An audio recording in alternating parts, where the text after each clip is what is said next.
Now, if I ask you, what does lifelong learning mean?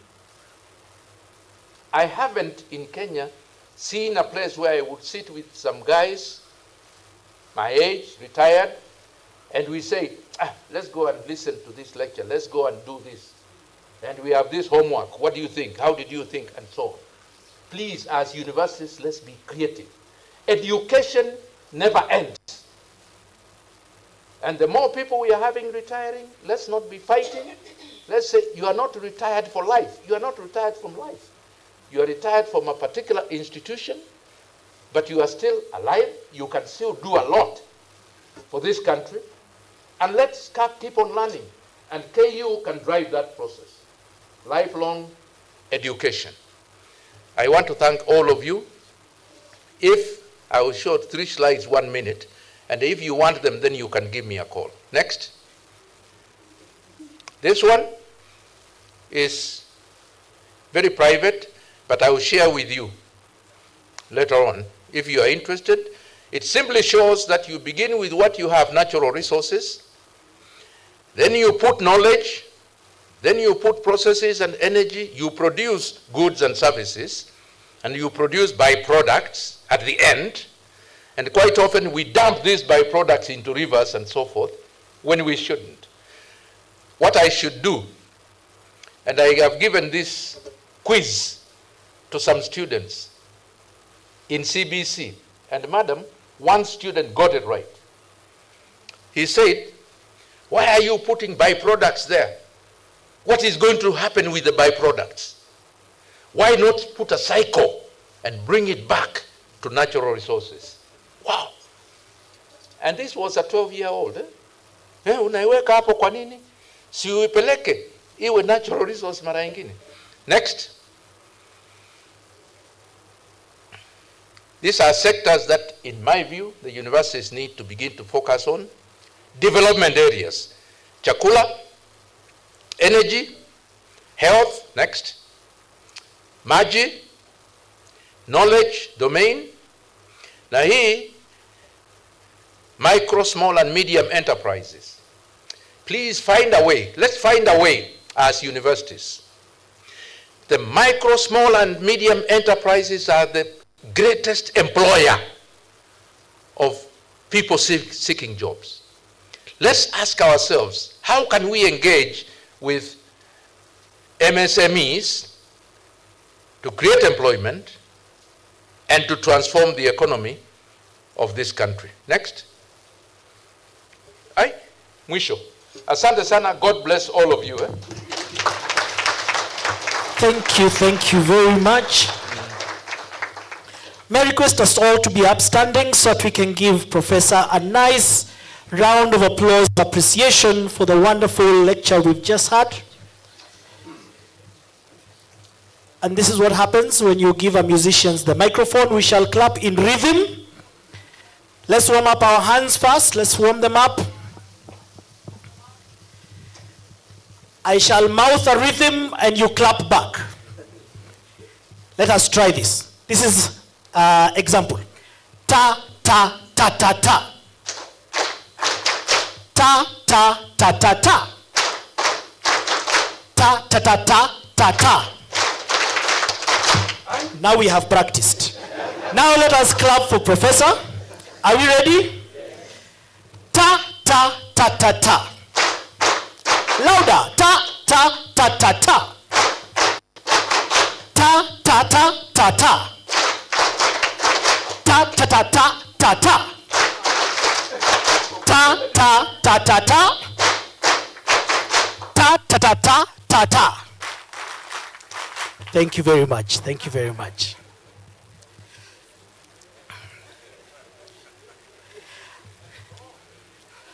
At this point, I would like to welcome my dean, Professor Minja, Executive Dean, School of Law, Arts and Social Sciences, to moderate for us the next session where we shall have question and answers. We shall have questions here physically, and we shall also request those who are joining us online to also put your questions on the chat, and we shall be able to get 1 or 2 or 3 of them depending on time permitting. But also, if you have a burning question in your online, you can also raise your hand, your electronic hand, and we shall be able to pick 1 or 2 questions online. So at this point, I shall hand over the program to Professor Minja to handle the question and answer session. Karibu sana, Prof. Thank you very much. Again, thank you, our guest speaker, VC and management, and ladies and gentlemen. I must confess that this lecture has been very insightful, very thought-provoking, as well as challenging to us. Many things have been said in this lecture, and I don't want to repeat a lot of what he has said, but he started by telling us to have a reflection. We reflect on the future of education in this country. That was his starting point. What kind of a future do we want, and how do we define it as a university? And he has explained in details how we could actually define that as a university in order to create a positive transformation of people's lives. Very interesting for me was the relationship between education and longevity. And I was trying, I almost asked him a question, you mean if I spend more years in school, I'll live longer? But facts are there. The fact that the countries that have had people who have taken longer in school also have a higher quality of life as well as living longer. So I don't want to go into much of the details of what he has said because I've taken notes and I can do quite a bit of it. But recall this also. He talked about the role of governance and values. I want to pick that up. Because I was sharing with the prof and I was telling him yesterday I was in another conference, I was in another public lecture that was organized by the National Intelligence Service. And after all the presentations were done, the conclusion was, if we are to attain the development that we desire, whether in security or in national development, the role of governance and values is very key. And that is what Prof has actually concluded, even when he was speaking to us. So it's still a challenge, and I think this is now a national discourse. Where do we place values and governance and leadership? And are we governing the way we ought to? Just 2 days ago, we had a public debate here in this university on national values and principles of governance. And again, the guest speaker stressed the same thing that is being stressed in very many fora in this country. So ladies and gentlemen, I want to now open this session for questions, both to those who are online and also those that are seated here in this forum. And so what I'll do is that we'll pick like 3 or 4 questions here. Then I'll open it up to the people who are online. We'll give them a chance. The media people will assist us to pick those questions. So people online, you could perhaps start posting your questions on the chat, and then from there, we can actually pick them. After that, I also give a chance to some of our guests that are with us online, CEO, CUE, and other CEOs and vice chancellors also who are present online. I'll give them a chance either to make a contribution or to ask questions. So let's start. We'll have 2 questions from this side and 2 questions on my left. We'll start that way. Prof. Thank you. Thank you very much. Thank you, Professor Munafu, for a very inspiring lecture, because it has taken me back to think very deeply that when I engage my village, which I do very regularly, and driving my car and see young girls and women walking kilometers to fetch water. That life is not sustainable at all. And you have challenged me that I should contribute to better their lives at the university as a scientist and as a scholar. I take the challenge. But I am here. And this question has come to me even at that time. That what is it that I'm not doing right? What is it as Matthew that I am not doing right to improve this life? Because I have walked that journey, and it pains me they are still walking it. And I'm at a position where I should contribute, and I have made my efforts. And so I think the challenge that comes, and it's not a question, the challenge that comes to me and us is that we should be deliberate now. We should be deliberate and intentional in ensuring that third pillar of our mandate, the community service, community outreach, is that after we have gained education and become very good researchers with very good research outputs, I think we should be very deliberate now and ensure that our society lives sustainably. I am very challenged. Thank you. Yeah, Prof, I think that was an observation, and it's a good observation. Yeah, question at the back. Thank you very much, Prof, for that. I am Jacob Omolo. The lecture was very good, and the issues that you raised are very critical. But my concern is that why aren't we doing these things that we already know we should be doing?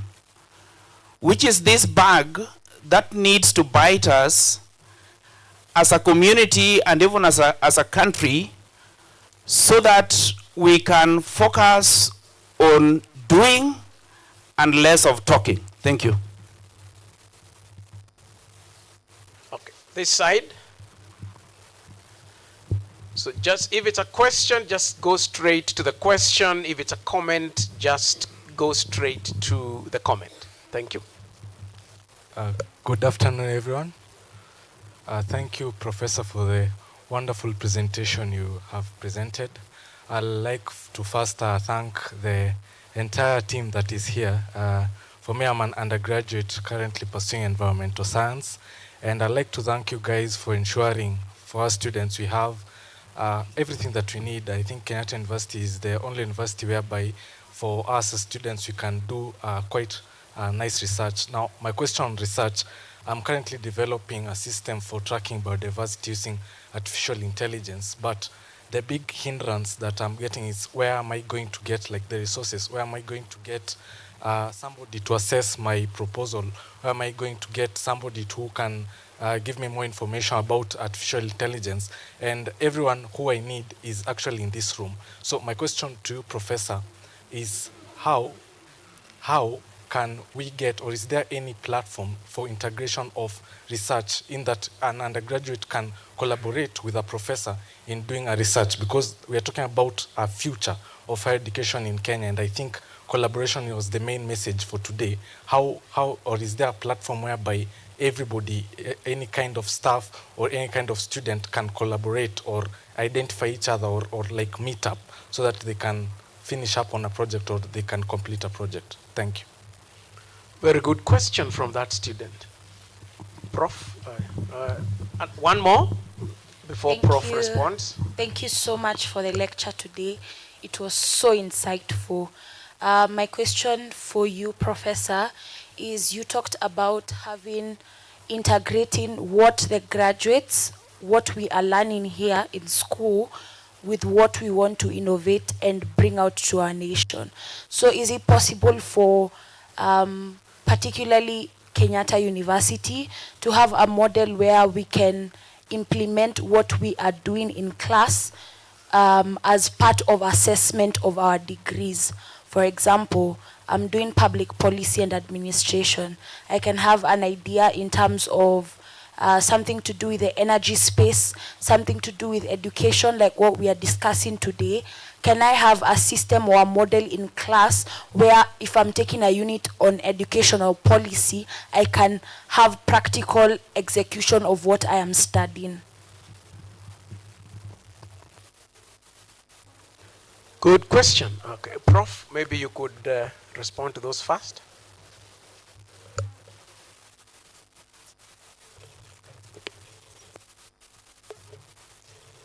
Yeah, thank you very much for those comments and some questions. I like the last question, and that to me makes me think. When we, as a university, we say, let's have community engagement as part of our mandate, what does that mean? Listen, we as a university, is it KU or is it all of us who make the university? We have an obligation as students and as staff, and in my view, both administrative and academic, when that mandate is given to the university, the definition of the university is you and I. It is not KU there with the logo, no.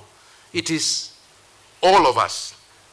And therefore, the issue of engagement, in my view, with the community is extremely important, is vital. And how one engages, there is a particular level. You reach a particular level where you are engaging as colleagues. They call it peer-to-peer.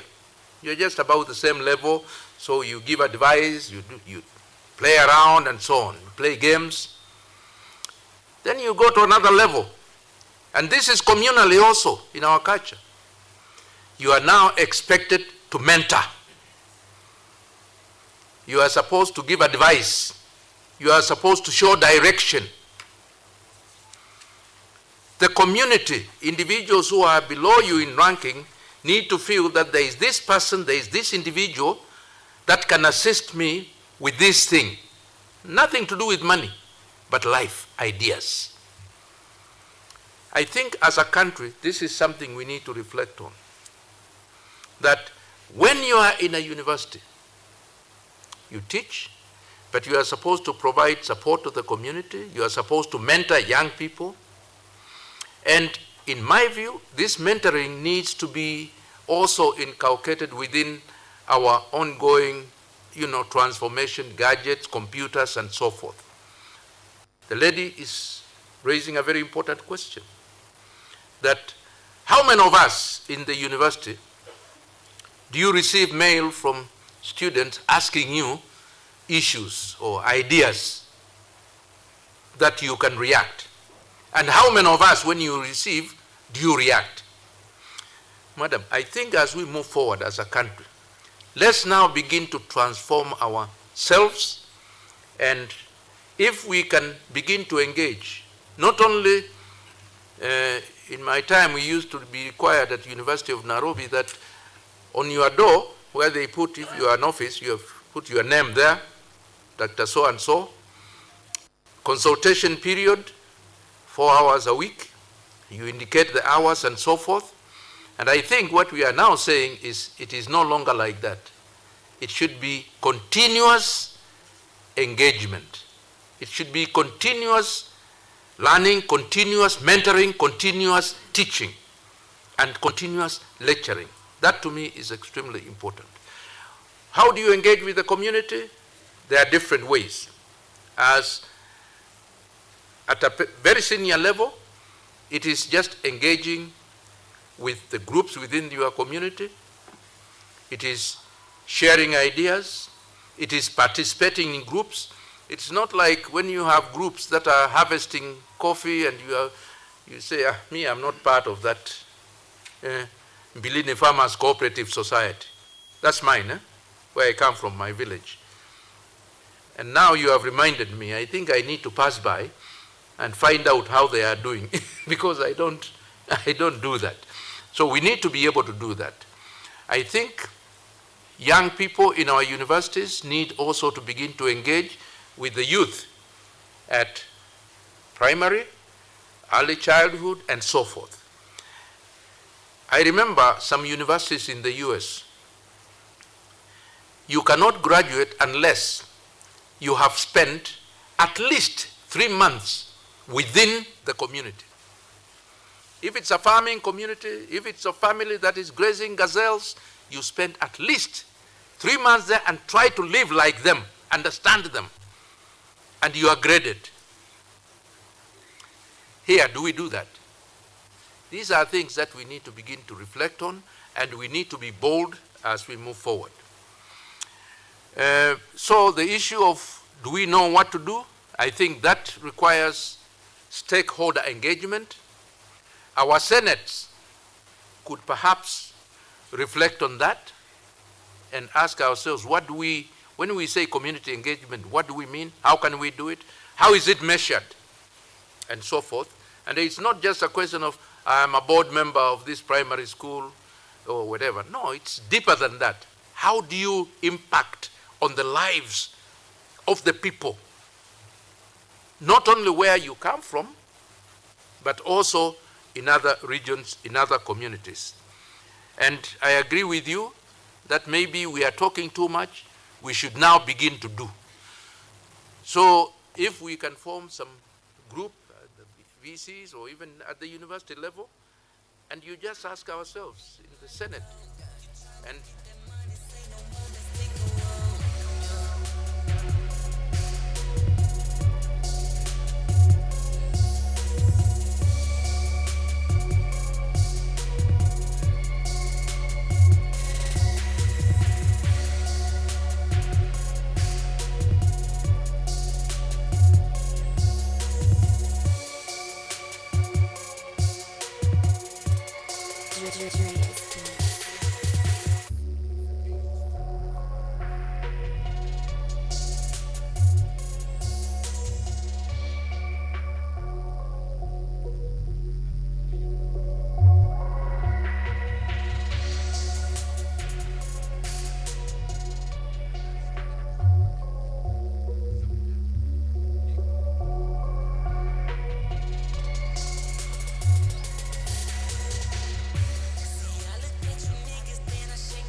manage your income, how to save, how to go about everything that is investment. So that is the very interesting conversation that you're having this morning.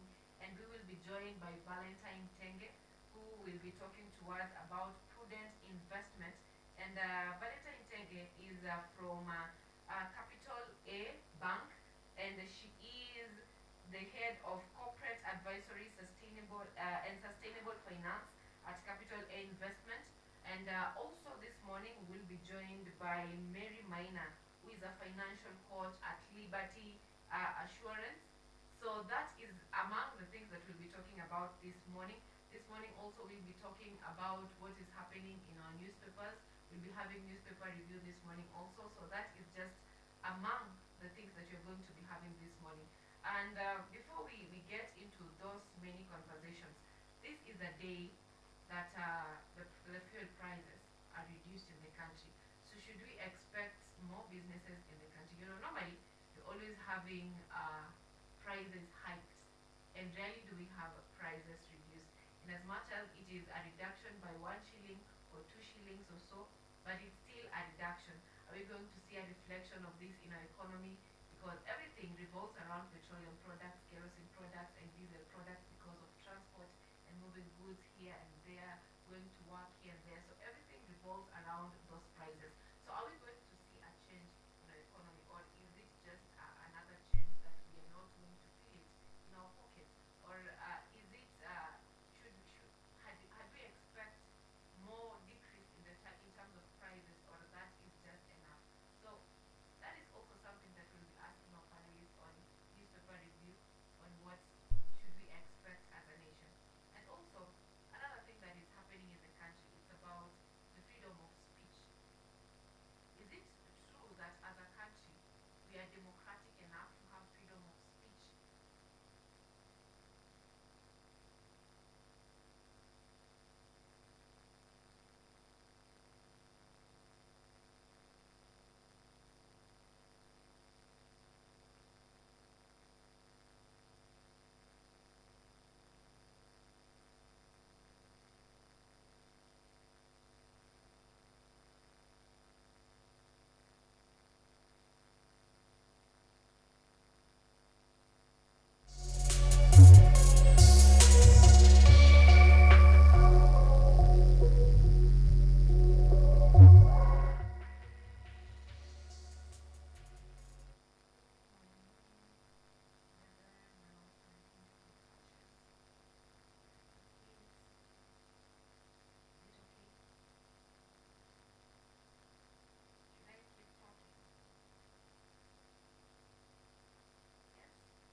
So my name is Jakub Petri. I'm Associate Professor in the Institute of Philosophy of Jagiellonian University in Krakow, Poland. And I'm the main coordinator of the Cafe project, which is being here hosted by Kenyatta University. My name is Ewa Hudoba. I am a project manager in this consortium. Keep watching cutting-edge research at Kenyatta University Television.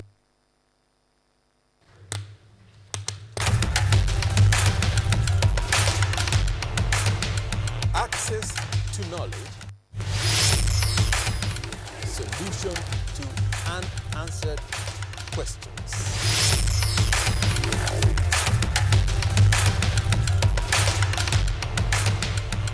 Guidelines to pursuing your rights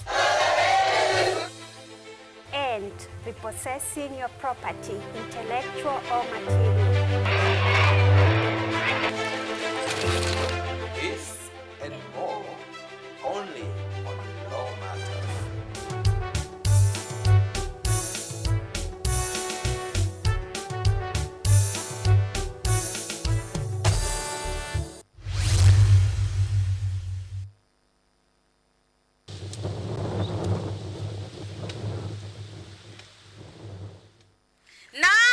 Ungana nami Malkia wa Taarab katika mitindo ya kipwani hapa KUTV. Yaani tunapozungumzia mitindo ya kipwani basi unaona napigwa na mawimbi makali sana ya baharini kutoka katika ufuo wa hoteli moja inayofahamika kama North Coast Beach Hotel, ambao ndio wadhamini wa kipindi hiki cha mitindo ya kipwani. Penye mtazamaji, kwenye mitindo ya kipwani hutakosa kupata mapishi ya vyakula vya kipwani. Yaani hapa tunazungumzia vyakula vilivyokolezwa na kukorombezwa ili iliki, karafuu, abdalasini, samaki wa baharini, vyakula vilivyopikwa na kusukwa kwa kutumia nazi. Bila kusahau mazungumzo ya moja kwa moja, mazungumzo ya kusisimua na wataalam tofauti, waandishi wa vitabu waliobobea, watunzi wa kuhani mashairi. Bila kusahau mpenzi mtazamaji, taratibu zetu za taarabu na chakacha. Yaani pale ni pale ambapo viuno vya wanawake vinazungushwa kisawasawa kama panga boy za trekta ndani ya KUTV mitindo ya kipwani. Ukiwa nami na hodha wako Waridi Tamu. Usiakose matamu jamani.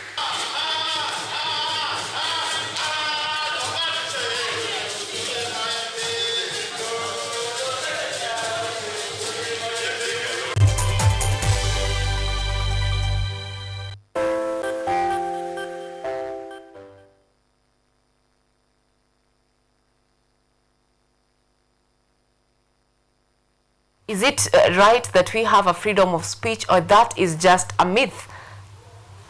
With the conclusion of the drama festivals and everything that happened around Echoes of War, it is time to question whether we have a freedom of speech as a nation or we don't. Now that is just among the things that are going on in the country, which we shall be looking at, plus the interviews on prudent investment and financial literacy. Our guest Veronica Tenge is already in studio. We'll be having that discussion. But before we get into that very interesting discussion, let's take a look at what is happening on our roads. And starting from where we are right now, I will begin with Thika Road. As expected, it is now 57 minutes past 7 a.m. in the morning. And from KCA University, that is immediately after coming from Outer Ring Road, joining Thika Road, from that place that is around Allsops, all the way to Muthaiga, there is quite a snarl up. Those people coming from Kiambu Road also, there is traffic joining Thika Road, and also in Nairobi, tributaries entering Nairobi, those coming from Jogoo Road through Gikomba Market, entering through town. There is quite a lot of traffic entering town through Jogoo Road. Also those coming from Upper Hill, on your way, those people are coming from Ngong Road, from Valley Road. Your road looks quite okay, entering town, joining to Mombasa Road. And a little snarl ups around Kenya Railway Museum, that is on Mombasa Road. Those are people joining town or people coming to town. Those are the only places that you're having traffic coming to town. And those also those coming from Langata Road, not so red, but there is traffic, but it's moving not as is on Thika Road. So that is on the traffic update, those going to town using different routes. And if you can avoid Thika Road, if those people coming from Outer Ring Road, if you can avoid Thika Road, well for you, because it will serve you right. And now on the weather situation, in Nairobi specifically, it is now 17 degrees Celsius. Feels like it. There is around 10 a.m. 40% chances of rainfall. So it may rain according to the weatherman, that is according to Google. That is in Nairobi. And let's look at in Kisumu. In Kisumu, it is now 21 degrees Celsius. Feels like 24 degrees Celsius. And also in Kisumu, from around 1 p.m., that is in the evening, they're expecting rainfall from 40 to 50% chances. That is to 2 p.m. up to 6 p.m. today. So those are just among the things that are going on in terms of the traffic and the weather. We could be telling you about the traffic situation in other cities, but we all know most of the cities, traffic is not as is in Nairobi. So we are taking a very short break right now, and we'll be back with the very interesting discussion on a prudent investment.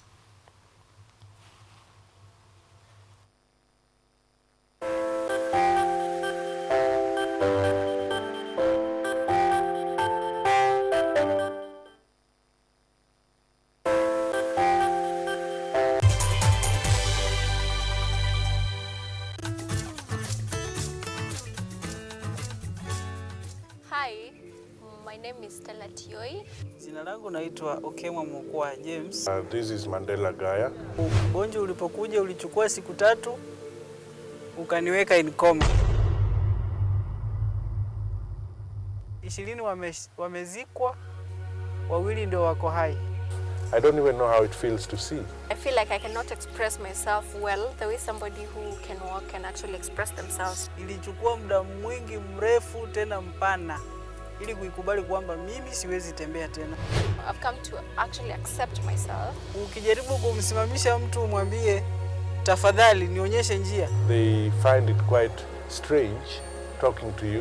You should just make schools integrated, Inclusive setups. by providing the right facilities.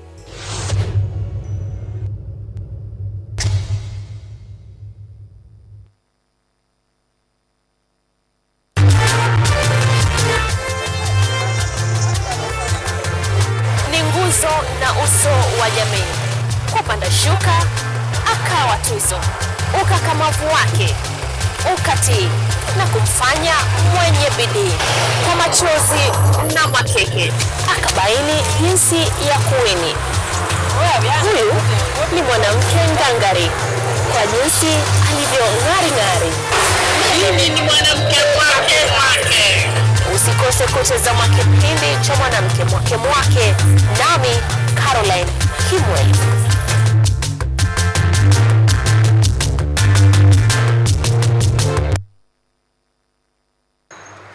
They are powerful and influential. They make decisions in politics, education, finance, agriculture, health, sports, and all aspects of human life. But the impact of their decisions falls on you, the common citizen. KUTV Primetime News Thursday. We ask bold questions and pursue answers to the core to bring you closer to the story. We couldn't have it any other way. Join me, Auma Evans, as I raise matters of social concern to raise your voice from the background to the foreground.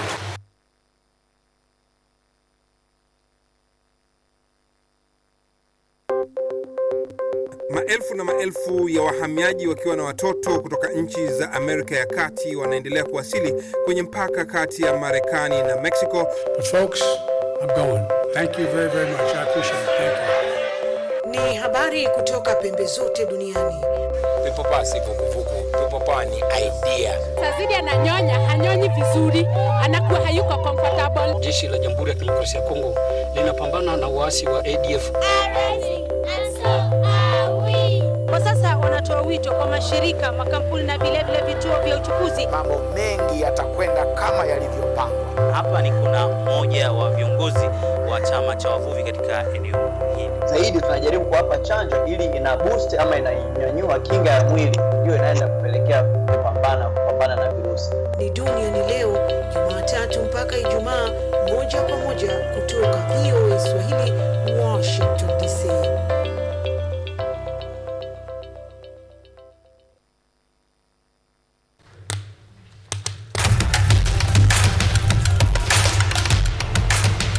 Access to knowledge,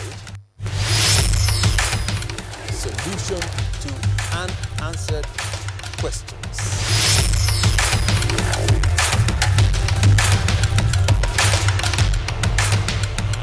Guidelines to pursuing your rights and repossessing your property, intellectual or material. This and more, only on Law Matters.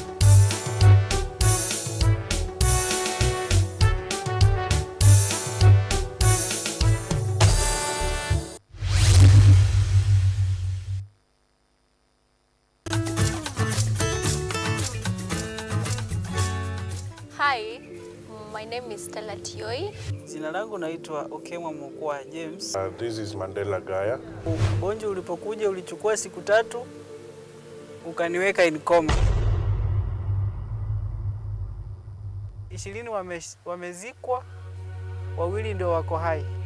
I don't even know how it feels to see. I feel like I cannot express myself well the way somebody who can walk can actually express themselves. Ilichukua muda mwingi mrefu tena mpana ili kuikubali kwamba mimi siwezi tembea tena. I've come to actually accept myself. Ukijaribu kumsimamisha mtu umwambie tafadhali nionyeshe njia, They find it quite strange talking to you. We should just make schools integrated Inclusive setups. by providing the right facilities.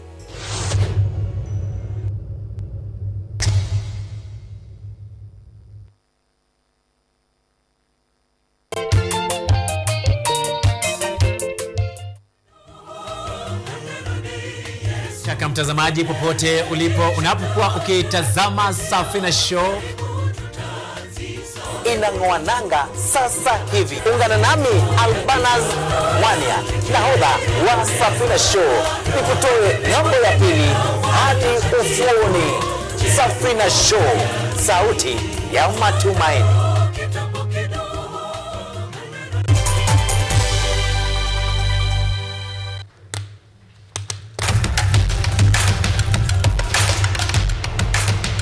Access to knowledge,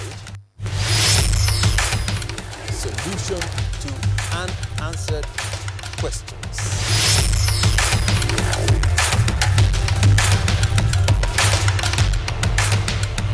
Guidelines to pursuing your rights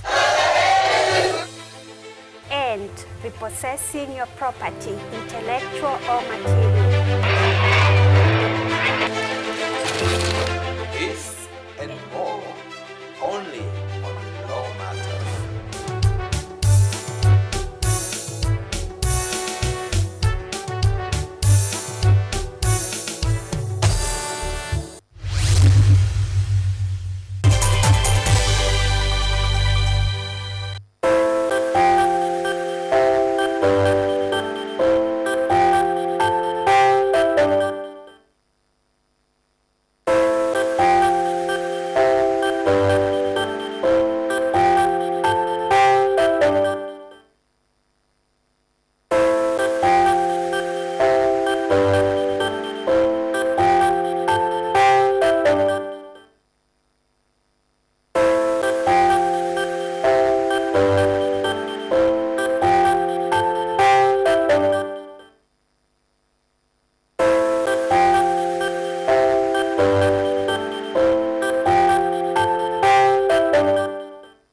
Are you an aspiring media practitioner, a graduate, or you just want to advance your skills in television production? Then welcome to Kenyatta University, where education meets innovation. KUTV, the premier university television station in Kenya, is now offering short courses in TV studio, field technical operations, and video editing. Through these courses, you will acquire hands-on skills on camera operations, media production, lighting techniques, audio-visual editing, and sound and visual control, and how to operate key equipment in modern TV control room. Enroll today at KUTV and discover your full potential in cutting-edge TV broadcasting. Graduates of these courses will receive professional certificates. For more information, visit our offices at KUTV Studios or call us on 020-870-4252 or 020-870-4255 or SMS us on 0739-110-544. KUTV, a new experience.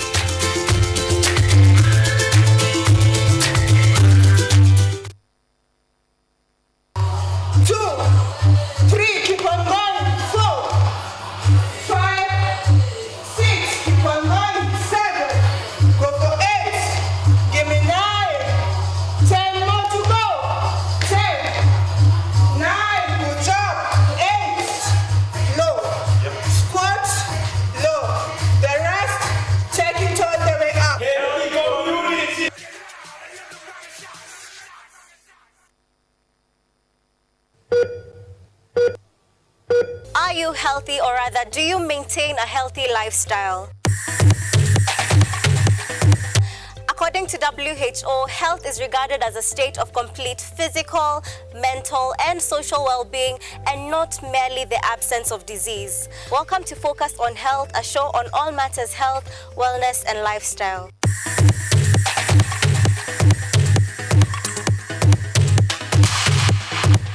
On this show, we cover a wide variety of topics inclusive of, but not limited to, dental, optical, mental, reproductive health, and so much more.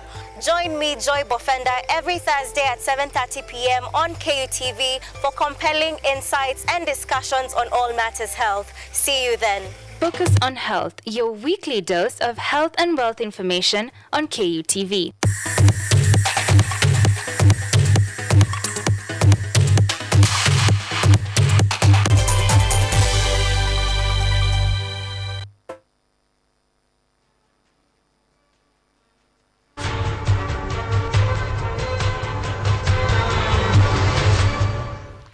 All right, now welcome back onto the very interesting discussion that I had promised you earlier that you're going to have on prudent investment. Valentine is already here from Capital A, and she will be telling us more about investment. She has a diverse experience when it comes to different investments, both the startups, those that are coming up, giving advice, and having interacted with so many people into the investment or in business. So she has a very wide knowledge, and she's about to share it with us here on KUTV, Biashara Tuesday with us this morning. Valentine, thank you so much for making time for us this morning. Thank you for having me. How's your morning? Fine, yeah, fine, good. We are here, trying to raise our GDP, and I'm happy to be here as an alumni. Yeah, it feels good to be back after close to 10 years. Very interesting. Thank you so much. Now, Valentine, just to set this ball rolling, how would you introduce yourself? I'd introduce myself, I think, as currently an investment strategist. I feel like I've been across, different phases of, business life cycles. I've worked in the early stage PE sector. I've worked in public markets where I'm back right now. So I sort of have tunnel-like vision of what the experience that comes with, businesses struggling to raise capital and those that are already in the markets, full-fledged and, with good products. And what do you do at Capital A? So at Capital A, I am the head of corporate advisory and sustainable investment, more or less sustainable finance. My immediate background has been in climate, so that explains the sustainable finance aspect. So what we're currently doing as Capital A is, first and foremost, we are like the leading fixed income investment bank, traders in Kenya. That sort of means we are, very well versed in creating relationships with, local investors in Kenya, and that's why they'd prefer to use us as an inroad into, the trading cycles in Kenya. Outside of that, as the head of corporate advisory, more or less tasked with mergers and acquisitions, trying to bring the private businesses that are raising capital and also more or less plugging into the main business lines in Kenya, giving them investor-ready packages like financial modeling and valuation and all that, and more or less just allowing them to, through their documentation and articulation, speak the same language as investors. So on one side, you have investors with capital who are looking for ways to maybe generate interest and profit, and on the other side you have people who lack capital and they are looking to grow their businesses. And in most cases you find that given the GDP per capita in Kenya and more or less our economic situation, you find that we have very few people who have the sort of background where you'd easily access maybe 1 million, 10 million from family members. So that sort of now creates the job for people like us. You connect the two groups together. Yeah. Do you have like a set target audience, or it's open? So currently it's open. For the first time we are seeing a very interesting intersection of players from different parts of. Previously the markets have been very siloed, so you'd find people in public markets operating on their own, maybe just doing money market funds, infrastructure bonds and all that. But I'm currently seeing a lot of interactions between the private equity and VC side, which has ideally sort of been a black hole, operating on its own. You see large projects, large announcements on, this fund has invested this in this amount, but then the problem has been with all this funding news, where are they, where do they fall? Where do they fall along the line? Because you're not seeing them in the public markets. Ideally, how a business should grow should be, maybe you start off with friends, family. They say friends, family, and fools, and then you transition to sort of maybe get a grant from organizations that believe in what you're doing. After that, maybe scale a bit through maybe a bank loan, because you're now able to pay higher interest rates. And then luckily, if you grow and let's say you are let's say an e-commerce platform, the more subscribers, or ideally, as the more your customer base or asset base grows, you need more capital. So you expect to see those businesses at the end of the line, which would be in capital markets, but we don't know what's happening in between here. And I think that's what most players in Kenya are trying to figure out, so that you've probably seen the Nairobi Securities Exchange has a target of 9 million, bringing on board 9 million retail investors. So that ideally is me and you now moving out of the traditional forms of investing to now being sort of betting on the other Kenyan, betting on a Kenyan business, putting your money in as equity and all that. Yeah. Very interesting. Now, getting back to prudent investment, especially for first timers, it's a bit scary. In your view, how can someone overcome this challenge of not sure what to invest in, or not sure how to go about it, just the skepticism that comes with being a first timer when it comes to investment? How can someone deal with that? So one thing I've noticed, even within my own, maybe from my own experience, I think we really struggle with having genuine money conversations, even from a point of how much do you earn, which, I could easily be telling you, Sylvia, let's go buy an infrastructure bond. I have $1 million, but our culture hasn't really allowed us to speak about money in a way that's not, maybe, one, I get it that sometimes people would want to maintain the privacy of their finances, but again, how am I going to, I could have an extra 15 or 30,000 that's an interest from a bond that I'm spending on I'm splurging on myself, but I'm not giving you the background that, this is not 30,000 from my earning, maybe this is an interest. So first and foremost, from our dinner tables, from our friendship circles, we more or less need to, start having those, because ideally that's how you pick. Education is, we'll all go to class and have these fancy degrees, but education, we retain education more when it comes from a point of familiarity or a point of love. Yeah. So if you picked it up from your parents, you'd think it's something, you're wearing naturally, but maybe it's something that has been honed in you since you're a child. And again, they say you're the average of 5 people. If you're around 5 people who are making prudent investments, you get to know, maybe if I borrow 10,000 from this person, you're more or less stealing from me in a way. Like I could be helping you as a friend, but if you really now understand how maybe money works and compound interest, I probably withdrew that money from my money market fund to send you. And also there's that peer level conversation that we need to have, instead of knowing the latest update on someone's travels. How about I did an investment in VUCA platform, which is the Kejani and Kejas that are the investments in real estate investments supporting young people in unis. So there's that personalizing and breaking it down and having peer-to-peer conversations. Yeah. What would you consider to be the best form of investment, whether it's in money markets, whether it's in starting a business, whether it's in buying bonds and all that?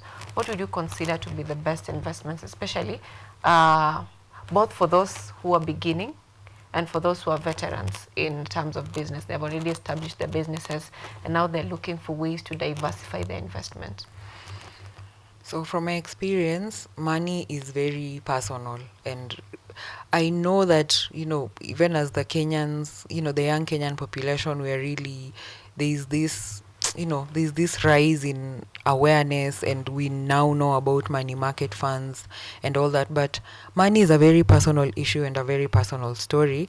In the context, maybe I can give you an example. I could tell you, you need to.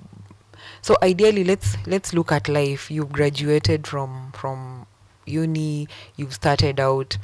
The basic thing, or from my experience, what ideally the ideal path is, one, you want financial independence. Financial independence means you are saving, you are a bit flexible, you can deal with an emergency and all that. So that means you need to have a bit of liquidity first, yeah? So that would mean, maybe a standard number I always have in my head is like $1 million. Like, be able to bail yourself out of $1 million Kenyan shilling problem, and it could be health, it could be you've lost a job and you need runway maybe for 3-4 months, or you're building something. Even as you're building something, bills, if you maybe don't have the luxury of a home already, you need to be taking care of your bills and all that. So you need that operational expenditure, the monthly thing that gets you up and running. Water, you need that somewhere as a standby, so that you're also able to build whatever it is you're building. You're able to concentrate at work. So that's the immediate need.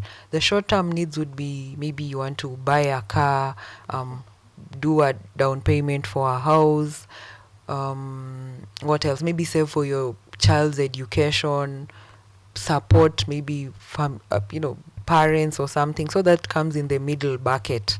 And then in the long term, you now want to, obviously, maybe if it's building a home or finishing up payment for a home, maybe having a retirement plan, having a nice holiday home, and then also having just a pocket of money that can always allow you to move around and sort of thrive.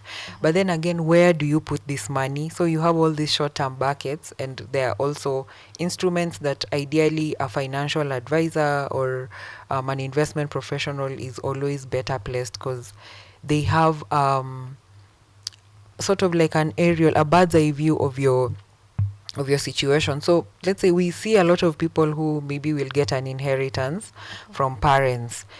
If I'm online telling you need to invest in, Econ, VUCA platform, and I'm not aware of your inheritance, you can clearly see that if your net worth is maybe 10 million and the land is worth 5 million, and I'm telling you, there's this good investment, come, let's go invest in VUCA.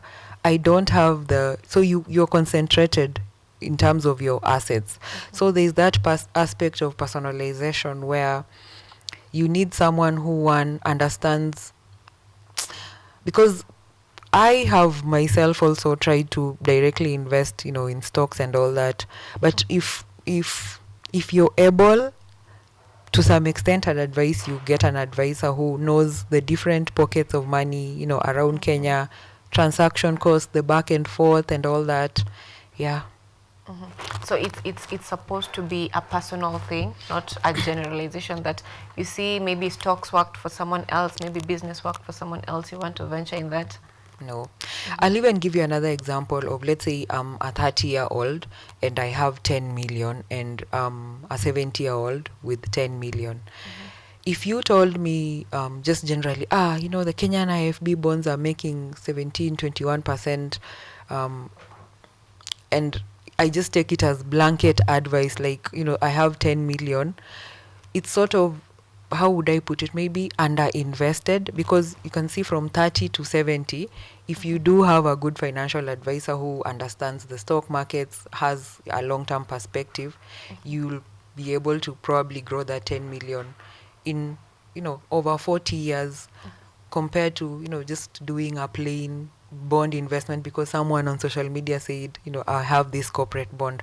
On the other side, you want to look at this 70-year-old from a point of maybe they're looking at retirement, they have health issues, equities or stocks can be a bit risky, like you've seen what's happened last month, this month with tariffs and all that. So if it's someone who's looking for money that they need access to, then you can give them more risky, more less risky instruments.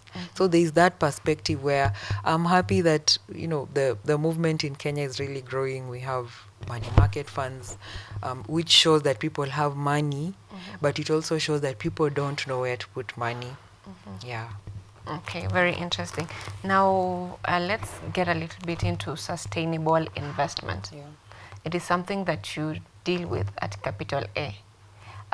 In a quick reflection, is it something that is currently being implemented by most Kenyans, or it's just a theory, some big words that people just think about it and not in action? My experience has been, if you're not in the in the fight itself, trying to figure out what sustainable finance is and moving away from, you know, spreadsheets and on ground, like, yeah, it's a movement. There are, you know, large reputable banks like Standard Investment Bank, you know, local banks that have really taken it up to speed and ensure that the central bank recently introduced something called the Kenya Green Finance Taxonomy, which is more or less a guide on the economic activities in terms of sector, so that you know, as a bank, if I'm funding a fossil, let's say an oil company in Kenya, does this fall within, you know, which kind of funders are we really? And if you're maybe supporting a KenGen in, you know, a project that's in renewable energy, then you know that you're sort of like a green bank. So I'm happy that we are making progress. I know we are borrowing a lot from the Western world, but then there's always a start. And once you've maybe laid the groundwork, you're then able to localize everything that you're trying to improve. Why is this conversation about sustainable investment and financing so relevant right now than it was before? One, we have two sides. We have the climate issue, which I think it's something from my experience, after a lot of learning and, you know, just pushing myself to understand what, you know, the kind of environment I'm in, and to ensure that what I'm saying is, you know, articulate and relevant. I think that is the source of sustainable finance. You want to finance one, let's say from a bank perspective, you want to finance businesses that at the bottom line are, one, serving the needs of people in a way that is not unequal, in a way that doesn't cause, you know, more damage. Because ideally right now, whether you like it or not, whether you accept there is climate risk or no climate risk, if you are, let's say, a real estate developer and you've been funded by a bank, the fact that there is going to be maybe the risk of flooding is a fact. Yeah. So if you haven't maybe future-proofed your building, or maybe used any form of, you know, renewable energy to support your operational expenses, at the end of the day, when you go down to the bottom line, net income, profit, it's going to reflect. So that explains the source of sustainable finance, sort of thinking in terms of how do unsustainable practices reflect in cash flows. So if it's flooding risk, you're going to my previous experience from, you know, my most recent role in climate, I think during the flooding, we had some of the underlying portfolio companies close down. So if a company has closed down, it means employees are not going to work. The profits or the interest you're planning to recoup for that quarter, you're not going to get them as a fund or a fund manager. So yeah, more or less funding businesses that, one, align to our climate goals, businesses that support in the long term, you know, income and increase in income among low income communities, the mama mbogas. Yeah. It's often the sustainable investment. It's often related to low returns, low incomes. Is that true, or is it just something that it's thought of? Again, I'll give another example. You have a business in Wajir or Lodwar, and you need, let's say, I'll speak from my previous experience, like maybe you're a fund manager, you funded a business that's in Turkana, you need to monitor it throughout, because we've realized you just can't give money to a business and let it, you can't give money to someone and let them think that so the business is going to blow up and be a unicorn. There's a lot of support that goes into supporting either the team, the founding members, bringing them up to par with, even just the basic work productivity tools, supporting them to understand what licenses and certificates they need on ground. So you can imagine if you're operating from Lodwar, just getting your supplies, that already eats into someone who has direct access to maybe the local markets here in Nairobi. So yeah, it's also an area where you need to venture into with a risk mindset, because if you want to let's say address climate issues, the people who are most impacted are not in Nairobi and this other side, they're in the northern parts of Kenya. So, and if you're going to go there, it's costly. There, I think only maybe sometimes 2 flights alone a day. If you even look at it from a point of an employee missing out on a flight because of it's all the things that eat into the profit that eventually eat into the the returns. Do you have examples that you can mention of opportunities in that field? In terms of the sustainable investment, the opportunities that are there, what someone can invest in or what someone can fund. So we'll start with, anytime you think of sustainable, you think of the UN SDGs. So where you think of the pain point you want to solve. So if it's climate action, I've seen a lot of young people come up with, and it's something I thought about later, like cooking in schools. Cooking in schools most of the high schools are predominantly boarding schools. And that means maybe, there's cooking throughout. If you change just that small aspect from maybe, fossil fuel support to transition investments like gas, so you move from traditional charcoal and all that support a school to maybe LPG, as much as LPG is still linked to, the fossil fuel world, it's considered a transition fuel. You're better off using, gas than charcoal. So at a large scale, we are seeing a lot of clean cooking solutions, use of sugarcane burger. So any type of waste, people are really thinking of how to convert the current waste. Outside of clean cooking, I think I also saw another company last year using sort of, I think, plastic and something to make cabro.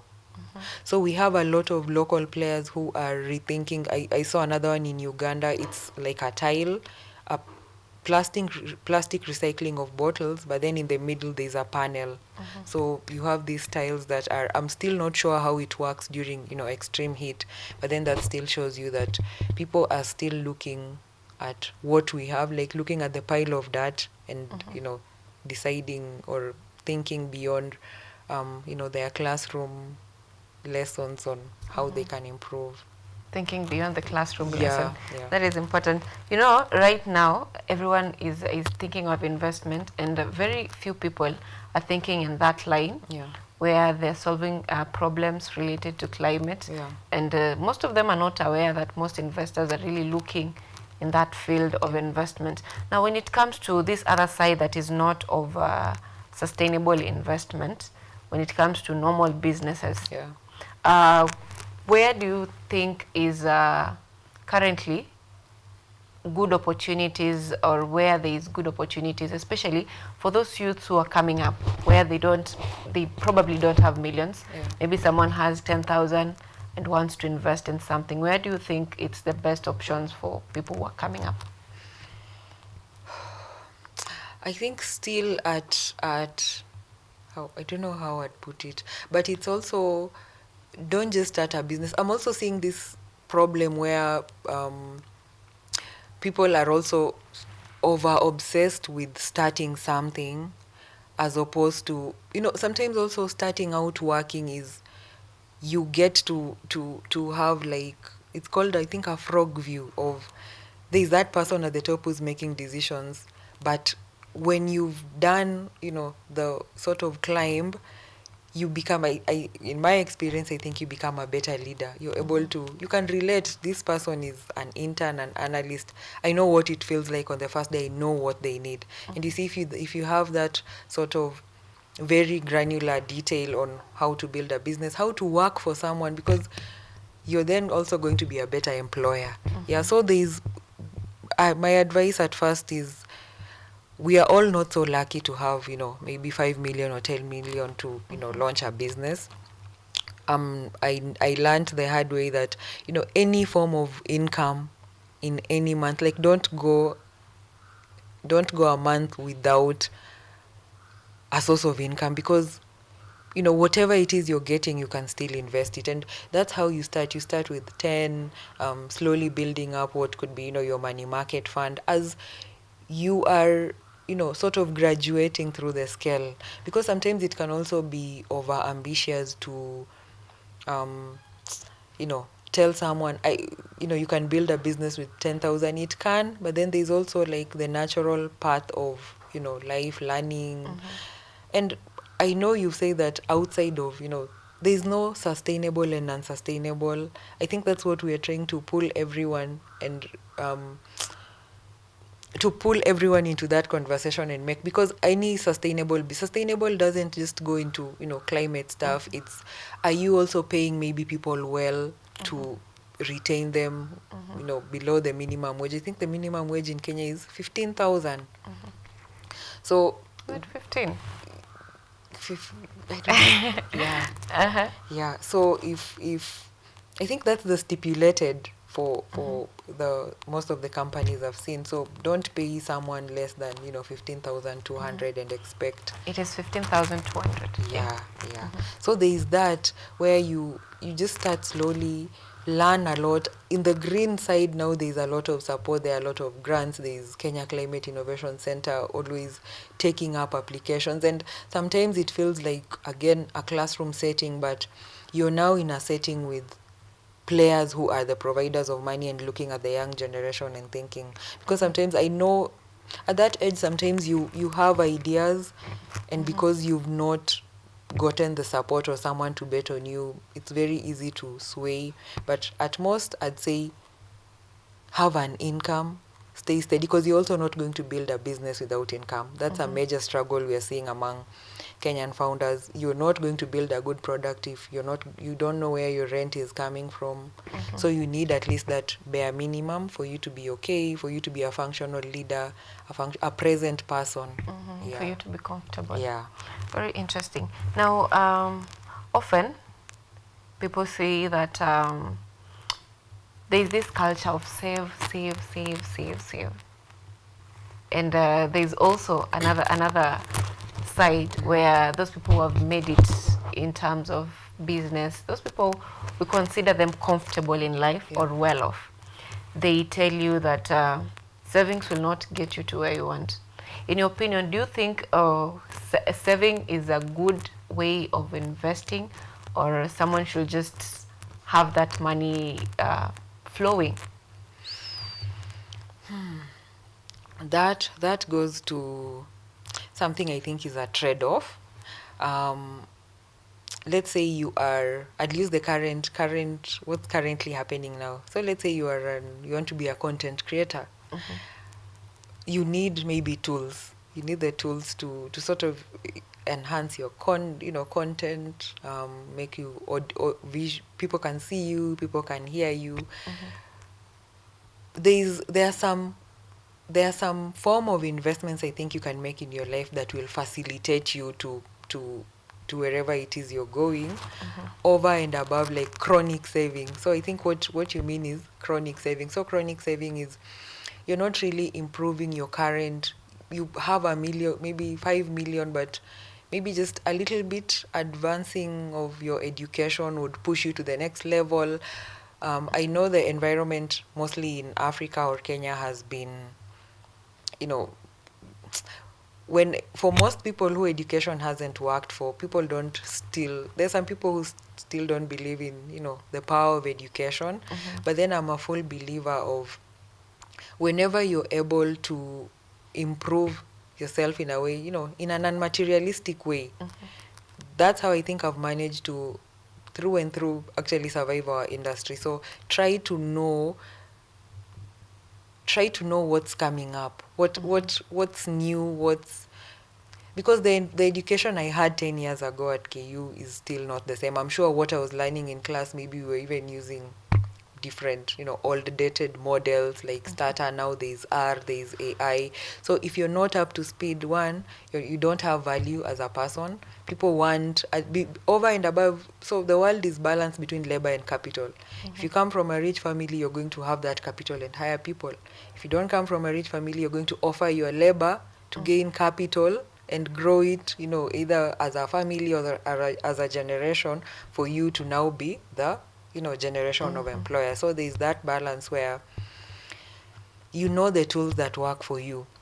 At the bare minimum, I think what I've learned is 1 + 1 is 2. So if you're earning 100,000, it's going to be up to you to work with that 100,000 until it can get you over to the next window, or You've mentioned a very interesting thing, or a very interesting point, that over the years you need to keep yourself updated in terms of learning. So when it comes to investment, how can investors make themselves better apart from just going to classes and that? How do they keep themselves up to speed with technology, with AI, with everything that is coming up with the current generation? How do they keep themselves at the top?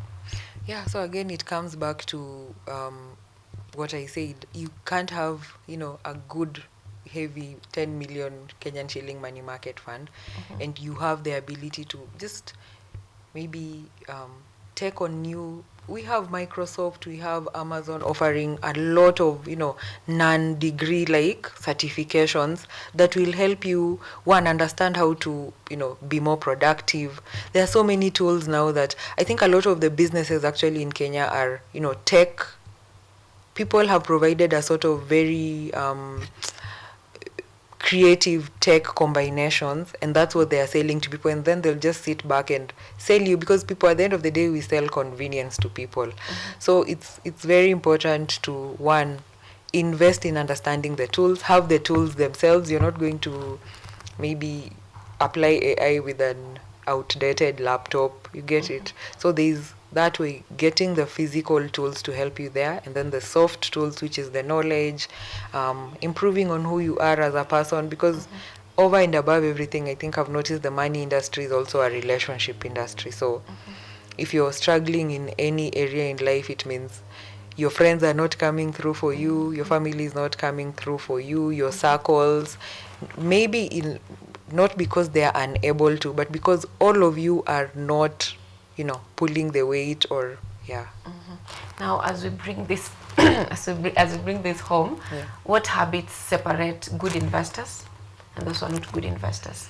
Pretense.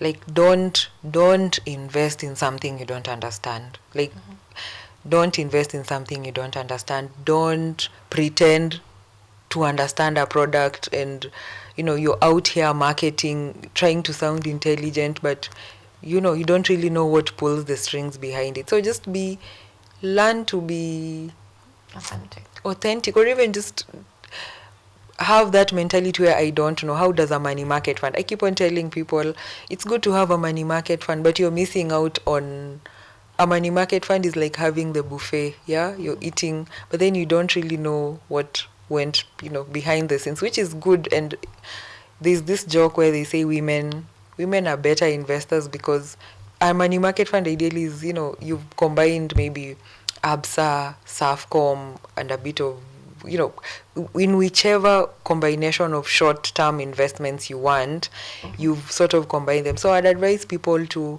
also take the bull by its horns, just take up all these certifications like CFA and learn the language yourself, because you're not always going to have someone on call, or having a financial advisor is also expensive as you graduate, because you have places where they charge 2.5%, and sometimes I think that 2.5% can simply be you sitting down and just understanding what is a bond in simple terms. And Can someone really have like advices when it comes to the same? Like you want to know, but sometimes you can't know alone. You need someone to hold your hand. Yeah. Are there advisors when it comes to the same? Yeah, and there are also communities I'm seeing coming around. I think there's Africa's Pocket by some lady called Valentine Joroge. So bringing ladies together, in a way that's intimate, and you speak about money, your vulnerabilities and all that. So there are a lot of small pockets of financial literacy champions coming up, and which is why again I insisted, if we can all open up and have these conversations. Sometimes it could be something I've been told by my financial advisor, who I paid a large a good sum of money, but it doesn't really reduce my my wealth or anything if I pass it on to a friend or someone who doesn't have the luxury of an advisor. Yeah, very interesting. For people who are youths, normally I speak for youths a lot, because most of them don't even know that this thing exists. Most of them just move into investment blindly. Like when we were talking before and you said that you'd advise any campus student not to go back home. So the back of the mind, they know that, I just need to do something. I need to put my money in something. Most of them don't have the luxury of having these mentors. Are there avenues where they can have, like, should I say cheaper advisors, or it's sort of affordable? If not physical, are there maybe classes or something that can help them move through that? One, I think I noticed like later, way after graduation, I think sometimes our lecturers are like the door to and they should be, if they are not, to the real world, because what you see maybe in top business schools is real industry practitioners. So you'll see a CEO who's maybe a SAFCOM CEO coming to maybe do a lecture and all that. And from a young age, looking back, I think that's when you need to sort of drop the jitters and, just ask the, that's what I can think right off my head, like a lecturer within a university setting, that's the immediate person. If you're doing the CPAs or whatnot, again, you have, people who maybe sometimes they will know, sometimes they won't know. Number two is now people have the luxury of, social media. You can chat GPT, you can just, whatever, garbage in, garbage out, what you prompt in. If it's a quality prompt, then you're going to get, quality feedback on. There is the Nairobi Stock Exchange. I think if you look at their website, they have classes. Some go for as low as 2,000 bob, which I think if you sacrifice in uni, it will be worth it. A pair of shoe or one salon, whichever way, depending on how hungry you are, you can do that. But I think right now people have more resources to search, to Google. There are more networking events. There is LinkedIn, which to some people, it all depends on what you're there to do. For me, I think it has been a very good tool career-wise in terms of knowing, that's how I get information on what's going on, signing up for events. And also taking part in this, I think Kenyatta University student associations. So those are the ways. Like I think we were here a few weeks back, and that's how you tap into this is someone who knows a link to an internship, and also there's actually also no growth without putting yourself out there. That was actually the business competition that was here the other day. Very nice. Now, as we conclude, Valentine, any last word for our viewers and what you'd advise them in terms of investment, making prudent investments, getting mentors, getting advisors, just anything in between?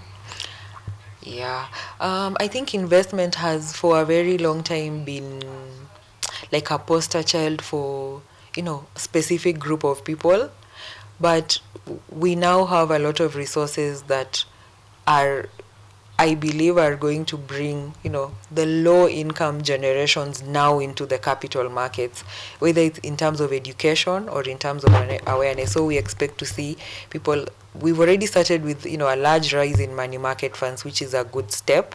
But I think I'd advise people to take it in their hands. If you can, you know, take up courses that will give you, you know, an individual way of learning how to manage your money, where to put your money, being a student all the time, asking, and, you know, just trying to learn all the time.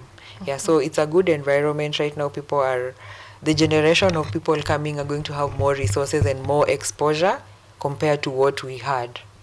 Yeah. If someone wanted to be part of Capital A, whether an investor or someone looking for someone to invest in their business, what advice do you have for them? I think they can visit our website. We are on all social media channels. We are on LinkedIn. We also have a number. They can contact us on our website. Yeah, so we are on all media channels. So there's, I think, an info at Capital A where they can easily reach out, and we have someone who's always on call to, you know, get the messages. Thank you so much, Valentine, for making time for us this morning. That was very interesting and informative at the same time. Now to our viewers back at home, this has been Prudent Investment with Valentine Tenge from Capital A. And, you know, she'll say that it's very, very easy nowadays.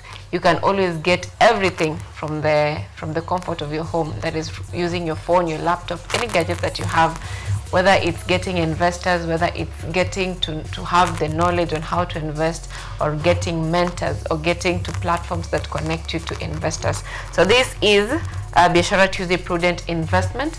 Coming up next is a discussion on financial literacy with Mary Maina, who is the financial coach at Liberty Life Assurance. And here we'll be talking about how do you manage your income? How do you balance? How do you budget? How do you know, we've just talked about how to invest. Now we are going to talk about how do you manage this income that you're having. That is what is coming up next after this break.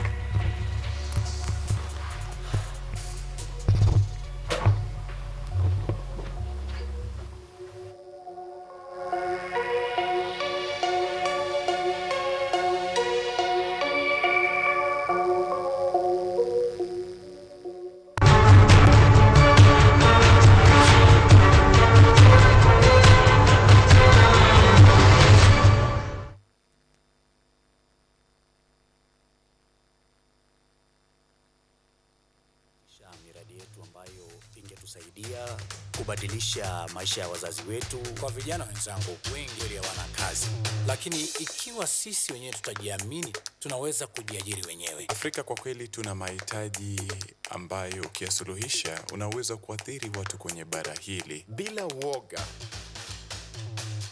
watu huwa na uzalishaji zaidi, wanajawa na ujasiri, wanakuwa wabunifu na wanakuwa wenye maarifa.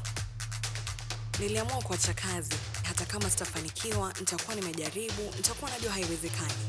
Hakuna kitu cha ajabu hapa. Kila anayepata ufanisi hufanya kazi usiku na mchana. Kitu kitakusukuma na kuwezesha kupata maarifa ambayo hukuwa nayo. Tunajaribu kutengeneza kitu kitakachopita mipaka ya nchi hii. Ikiwa unataka kubadilisha ulimwengu, anza na nyumbani.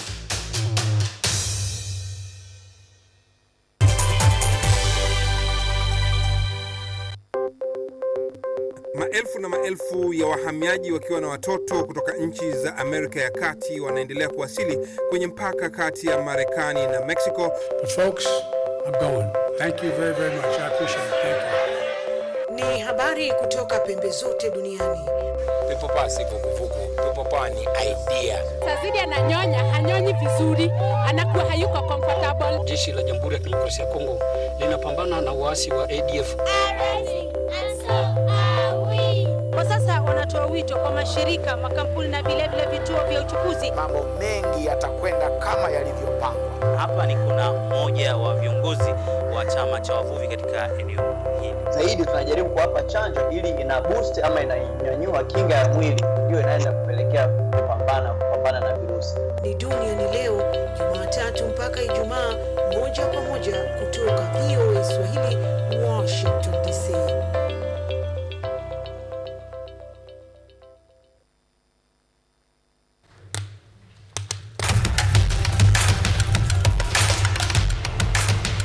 Access to knowledge solution to unanswered questions.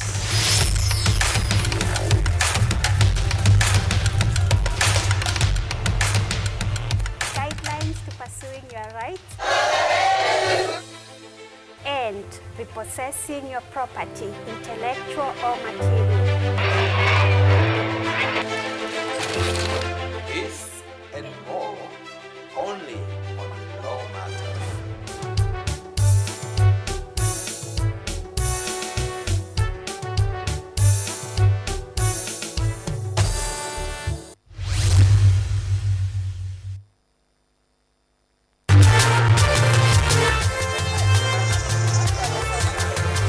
Ni nguzo na uso wa jamii. Kupanda shuka, akawa tuzo. Ukakamavu wake, ukatii na kumfanya mwenye bidii. Kwa machozi na makeke, akabaini jinsi ya kuweni. Huyu ni mwanamke ngangari, kwa jinsi alivyo ng'ari-ng'ari. Mimi ni mwanamke mwake. Usikose kutazama kipindi cha mwanamke mwake, nami Caroline Kimweli.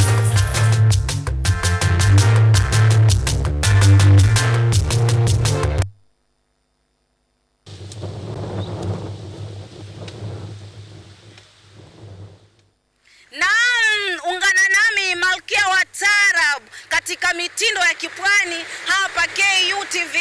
Yaani tunapozungumzia mitindo ya kipwani basi unaona napigwa na mawimbi makali sana ya baharini kutoka katika ufuo wa hoteli moja inayofahamika kama North Coast Beach Hotel, ambao ndio wadhamini wa kipindi hiki cha mitindo ya kipwani. Penzi mtazamaji, kwenye mitindo ya kipwani hutakosa kupata mapishi ya vyakula vya kipwani.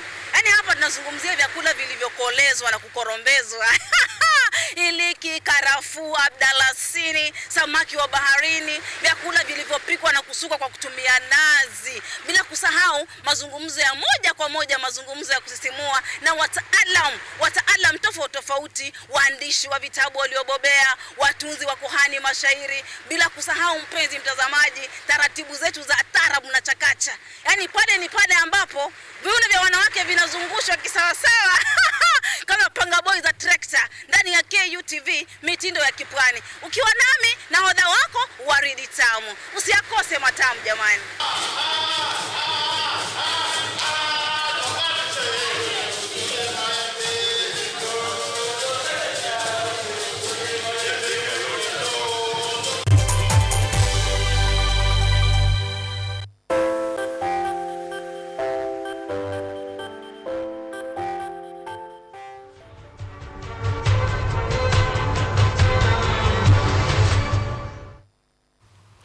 Welcome back. This is KUTV Biashara Tuesday that is on Rise today, and we're very pleased to have you.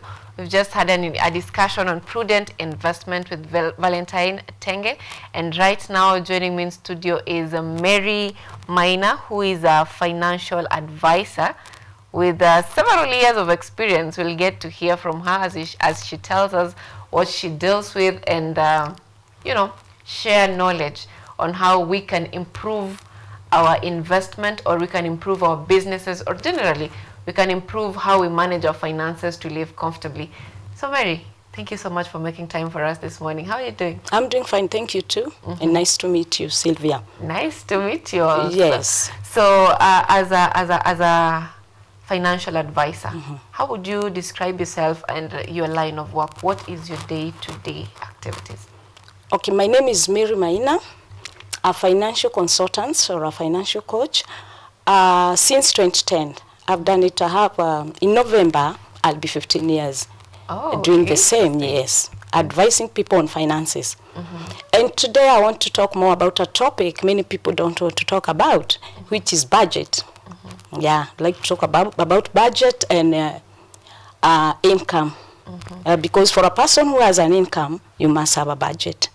Yes. It's a very conversation most people run away from. You know, it sounds like you're caged somewhere, like pesa ni yangu, but I can't use it. Yes. That is something that most people are really afraid. But before we get into discussions about income, budgeting, From your years of experience, you've advised, I believe, so many people. Sure.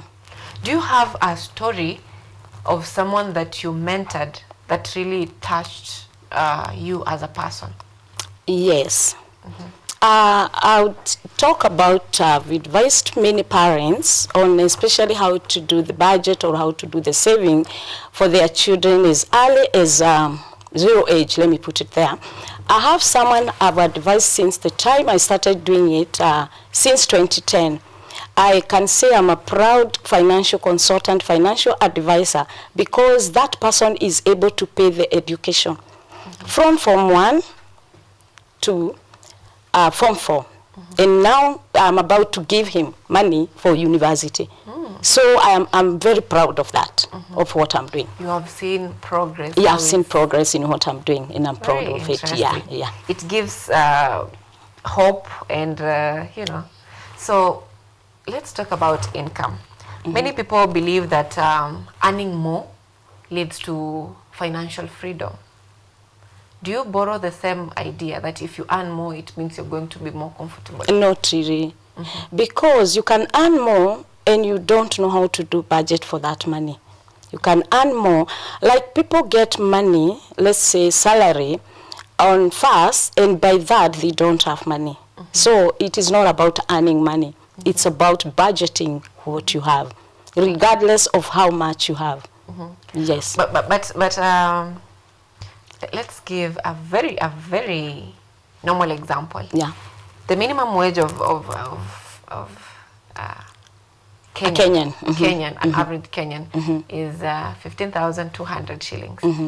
And if you were to budget with that, if you pay your rent, especially if you're living in Nairobi, you pay your rent, you have food, you have transport.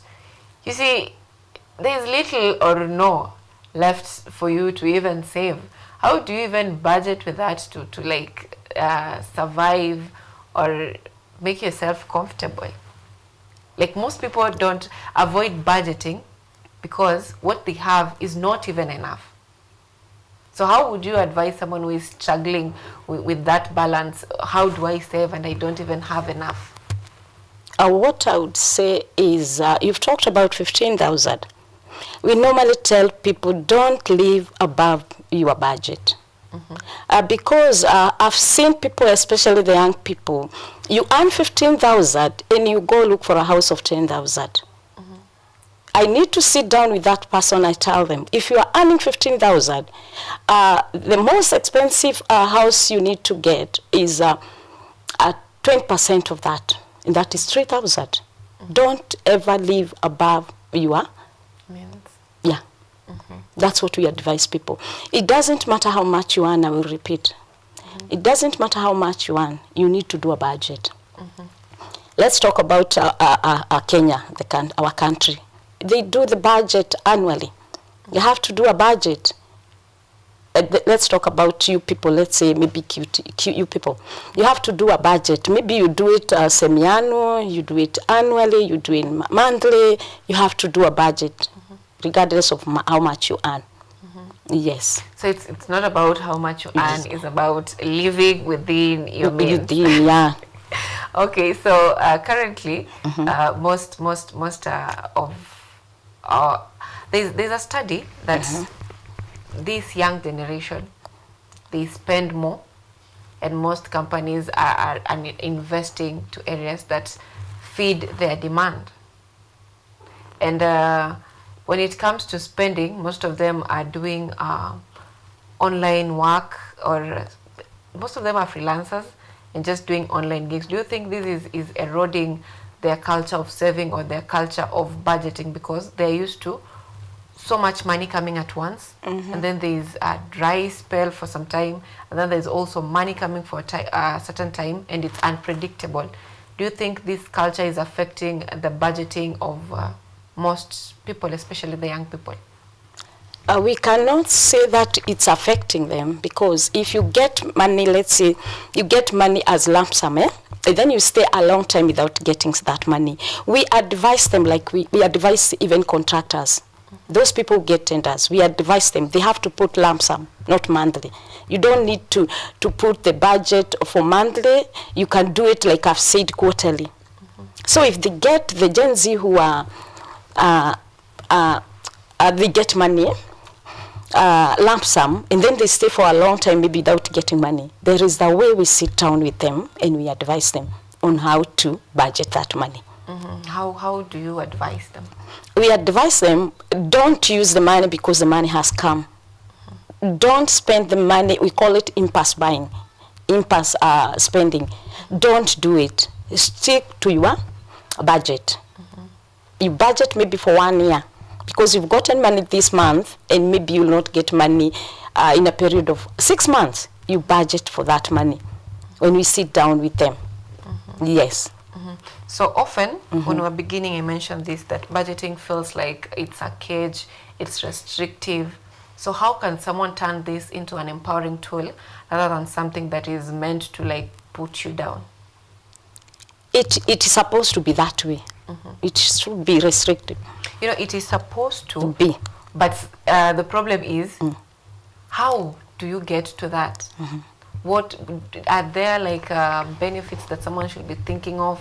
Or how does someone get to that? Because everyone knows I'm supposed to budget. Sure. But no one is budgeting. How do you encourage people to take that as an encouraging tool for them? What I would advise them is to deal with professionals, to help them how to do that budget. When you deal with professionals, you feel it is interesting. It's not a cage. But when you just deal with people who don't know how to do it, like us or Mary Maina has a tool to help you, to help them. And that tool is very interesting because we don't put them like they're in a cage. We allow them even to have money for their, I know young people don't like to be told that you have to put this money to buy a certain thing, especially the young people. But when tell them that you can have that money for holiday, it is interesting. Yeah, we can advise them to budget for a short term and long term. Yes. When it comes to like budgeting, do you have like a formula someone can use, knowing that there's this percentage going to this, there's this percentage going to this? From where I sit, there are certain things, comfort, I am supposed to ignore. Do you have like a guideline, and can you share it with us on how someone can really, literally do the budgeting? We have a guideline that you have needs, you have wants, and then you have saving and investing. Those needs, they are those things we know that you cannot do without. But there are those wants. Yes, you need them, but you can do without. We have this guideline here, 50, 30, 20. For the needs, you need to have 50%. For the wants, you need to have that percent. And for the saving and investing, you need to have 20%. There is that guideline. But we don't put it that strict. When we sit down with the client, we can change, and especially saving and investment. But needs has to be 50. That one has to be 50. Yes. When it comes to these needs, how do you break it down? Because earlier you mentioned that your rent needs to be 20, did you say 20% of your, not more than 20% of your Not income? more than 20%. So how do you budget for someone's needs in terms of, let's say, your food, your transport, your this? How do you do that? Okay, thank you. That is personal. We sit down with them and they'll tell us, no, that one, me, I can't go for a rent below this. When you sit down with them, they'll tell you, you can change. It is not that it has to be that way. Whatever is your need might not be a need to someone else. Yes. What is the standard? Standard for? Like standard general. You know, there are those who will go for higher rent or higher percentage of what they consume as food. There are those who prefer staying far, pay high rent, and or stay far, pay less rent. and higher transport. So what is the standard, like 20% rent if it's a normal for a normal person? What should be the standard in terms of rent, food, and all that? Like I have said, it depends on individual. There are those people will tell you, me, I would rather stay in a house of half my salary and don't eat. They will tell you that, especially the young people. They will tell you that I'd rather live in this area and I don't have a car. And those people will tell you, I want to live outside Nairobi, outside in a suburb, but then I'll have a car. So why am I saying this? It is individual. Finances is individual. Money is individual. But generally, like I have said, it has to be 50, 30, 20. But we can change. It is not cast on stone that it has to be that way. It's changed based on personal interest yes. and based on your income yes. and all that.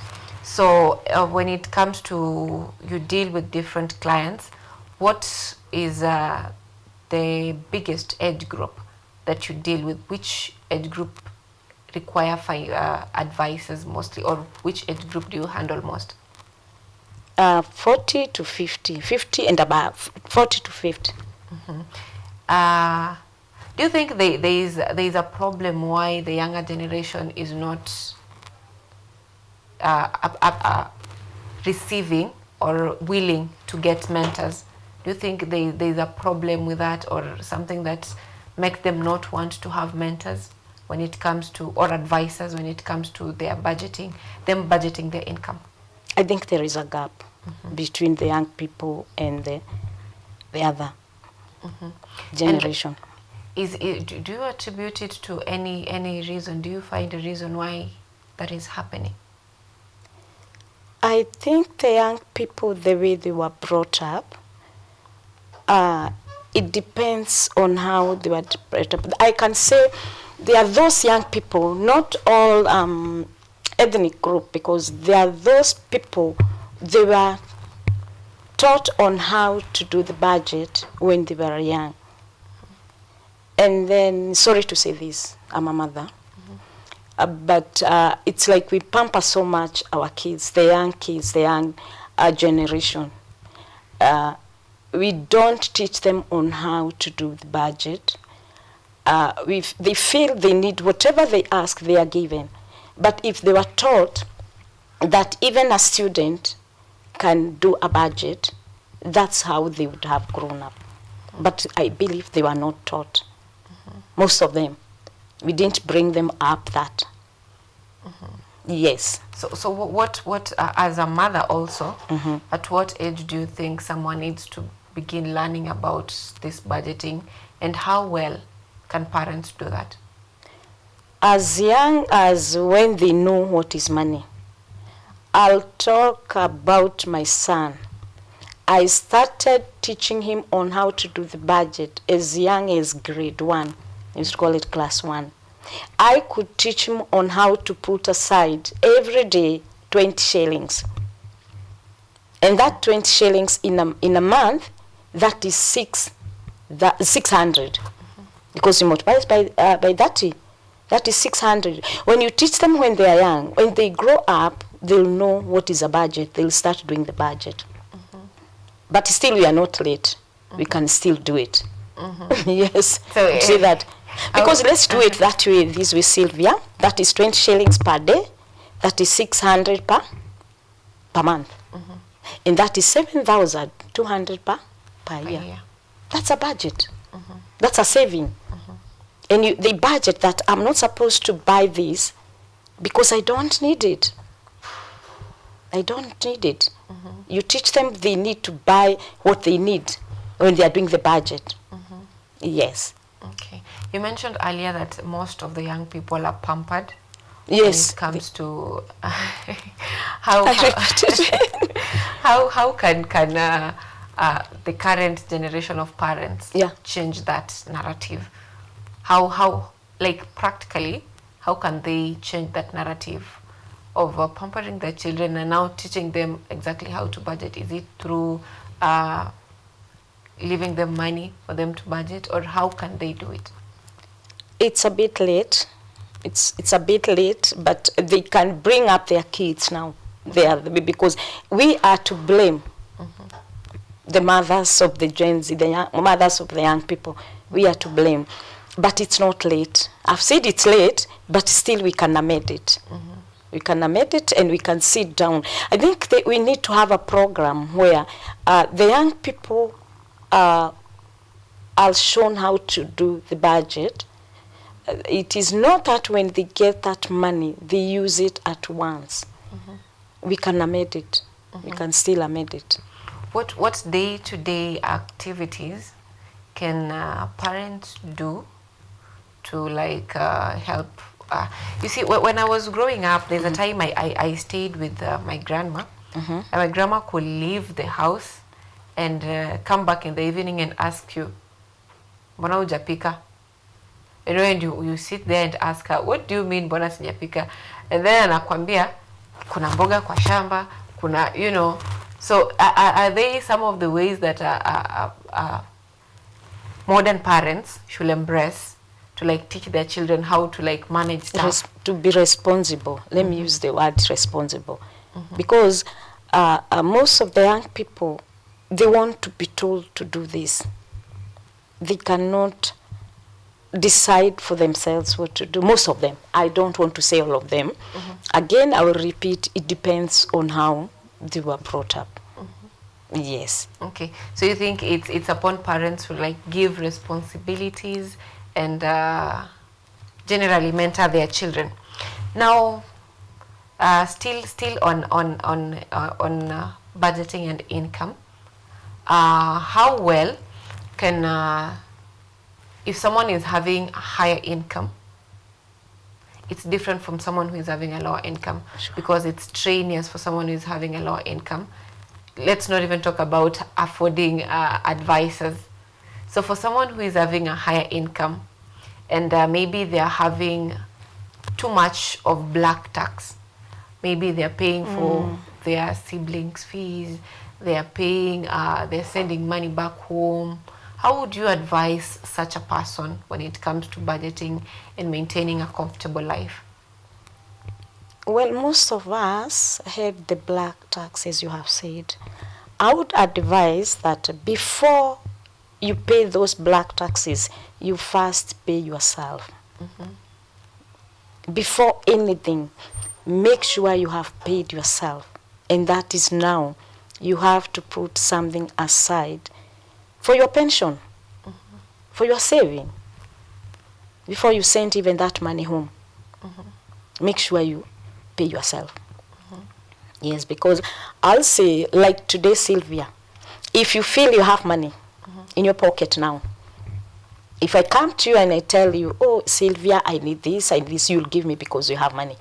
But if you have invested that money, if you have put that money aside where you cannot get it, you will not give me. People will ask for you for that because your money is just there. Because it's a free money. I'll just put it, it's the money, it is just there. Yes, I would recommend, I will advise those people, before you do anything, make sure you pay yourself first. Yes. So the secret is not having money just lying around. Channel your money to something. Yes, give it a name. Give that money a name and put it there. Yes. Do you think that is a challenge that is facing most older people, and that's why they need advisors, that they are unable to like decide this is going to this place, this is going to this place, or even afraid of being called selfish? You know, sometimes you've paid yourself, yes, you're living a good life, and then you ask for money and then you say, I don't have that at the moment, and then the society perceives you as being selfish. You know, you have it, but you don't want to give it. How do you overcome such societal talks? As you are strict to your own, if you need to be strict when it comes to money. I like telling people that always deal with professionals. When you have a professional who has advised you that, you won't mind whether people will call you selfish or what. It's like now, let me put it this way, you have money for your fuel. And then as I, Mary Maina, come and ask you for that money, are you going to give me? You will not give me, because that money you've given it a name. It's for fuel. The problem with most people is that they're afraid to be called, like you have said, selfish. But it's better you are selfish, but you have your own target, what you want.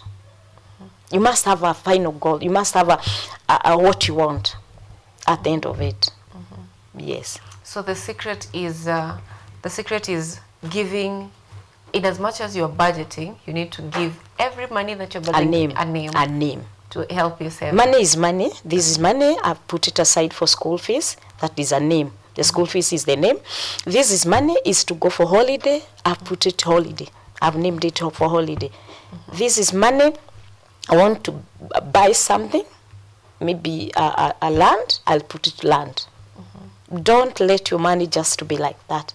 Yes. Don't let money hanging around. Yes, don't. Now, you've mentioned that you need to pay yourself or for your life saving or something like that. Yes. Do you consider it as a better investment in terms of saving for maybe your insurance, the retirement benefits, or just saving for investment? Do you consider it, should it be the people who want to get themselves, for the young generation, they say, out of the block?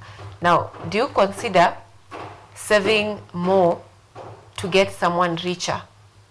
Is it a strategy that works?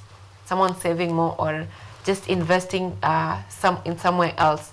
Do you consider that to be able to get someone out of maybe poverty or out of their current state financially? I want to tell you that there is a difference between saving and investment. That one, you know. Saving, you just put the money. But investment, the money, you want the money for the returns. You want that money to have returns. So, I would recommend you someone to do both. To do saving and to do investment. Saving is a short term. Investment can be a long term. Yes. And is it if someone does in their budget, they have the reverse?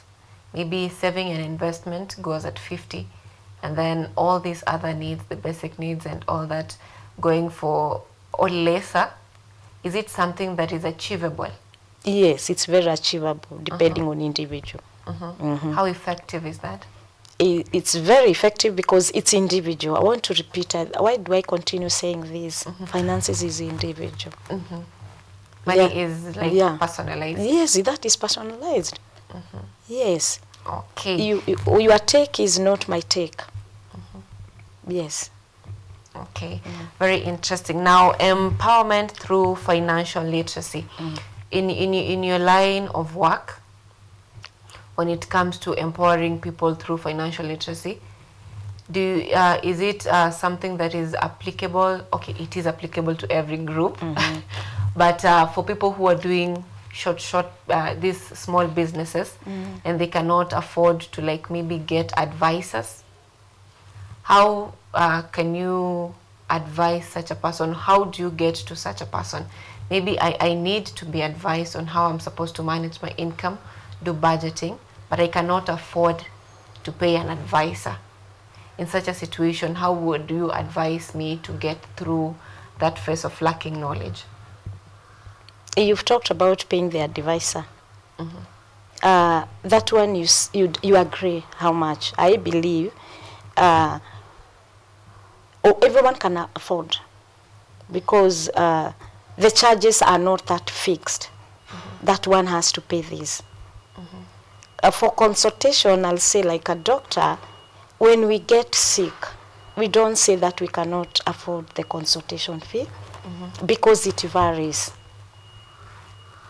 So I believe, at times I do advise people. I feel for people. I can even advise them without even charging them.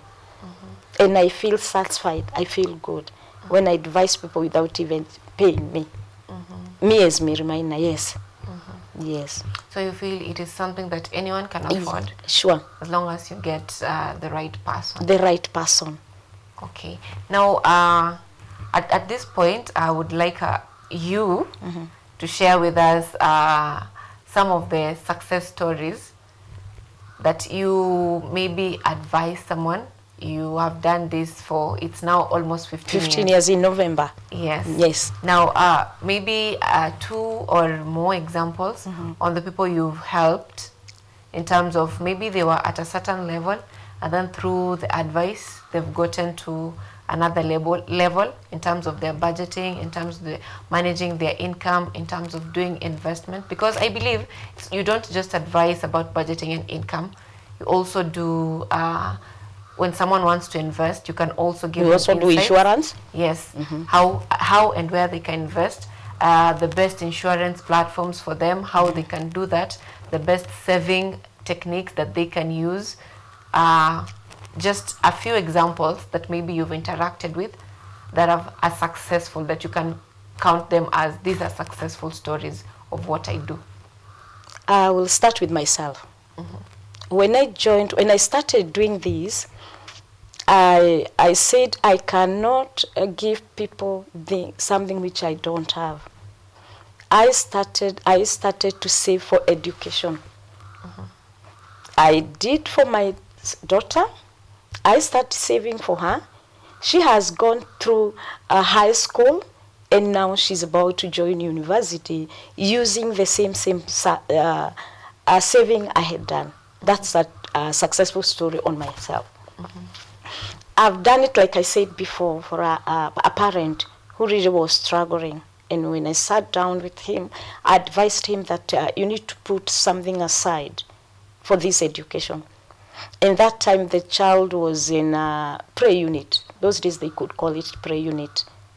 I mentioned that I helped that parent up to high school. And now I'm about to give him school fees for university. That's a successful story and I feel proud of it. Yes. I have another young, I can call that person young but not really young. She wanted to buy a land. And when I approached her, because I'm the one who approached her, I advised her on how to put some money aside, monthly aside. And now she was able to buy a land in Gong. Yes. I've advised people and I feel so nice. You look at the success stories and feel proud of yourself. Yes. Now, throughout your experience, what do you consider to be the biggest challenge in executing your work? Is the young people. The young people, when you talk to them to do, that's a very great challenge. They say the word YOLO, you only live once. They don't want to put money aside. As a parent, I feel so sad because they come to an age where they'll need to set down. That is our greatest challenge. And then when you go to someone and then they start crying, they tell you, where were you? I have only 5 years to retire. I wish you came earlier. Some even shed tears. That's a challenge. I feel so challenged because I feel I would have been there. Because we meet the people of different ages. Go and find them, they're 55 and they retire at the age of 60. So they start crying, they become emotional. Because you feel you could have been there for them. You could have helped them to save. You could have helped them to do the budget. Yes, that's a challenge. So there's a challenge of young people who are saying they only live once. And there's a challenge of the older people who wish they had that. They had that there. Do you think this is going to create a crisis in the future? Yes. I can tell you yes. Okay. Yes, we'll create something. Now, as we conclude, what would you advise any person who maybe wants to get coaching? To get, sorry? To be coached in terms of their finances, how to manage them. Or you can do both. Advice to someone who intends to get a coach or an advisor, and also advice to someone who is struggling with managing their income and doing their budgeting on their finances. I would advise them to reach to us to make. Yes, and we'll sit down and we'll make, because my vision is to make all Kenyans to have financial freedom. Yes. Okay, that's your last take? Yes. Okay, very interesting. Now, it was so good to have you on board this morning. Thank you so much for making time for us. This has been financial literacy discussion with Mary Maina, who is a financial advisor for about 15 years now. It's clocking 15 in the next November. That will be marking 15 years. So if you are struggling with managing your finances, or if you're struggling to do your budget, you can always reach to her. You've not given us how they can reach to you. You can reach me to let me use the telephone number. I would like them to reach me to telephone number, because the email I need to go to it, but the telephone number I'll pick it. My mobile number is 0721 206087. Okay. You can redo for clarity. 0721 206087. Mary Maina. Okay, very interesting. Hope you got that. Now this, once again, has been Financial Literacy with Mary Maina, and you can reach to her. As she has mentioned, if you've missed that, you can just go back, because this is also live on YouTube at KUTV Kenya. So if you missed the number, you can always go back and get it right for any financial advice that you may need as a person. So coming up next is a newspaper review, and it will be short and sweet with our very own Ojwang Mariam. See you.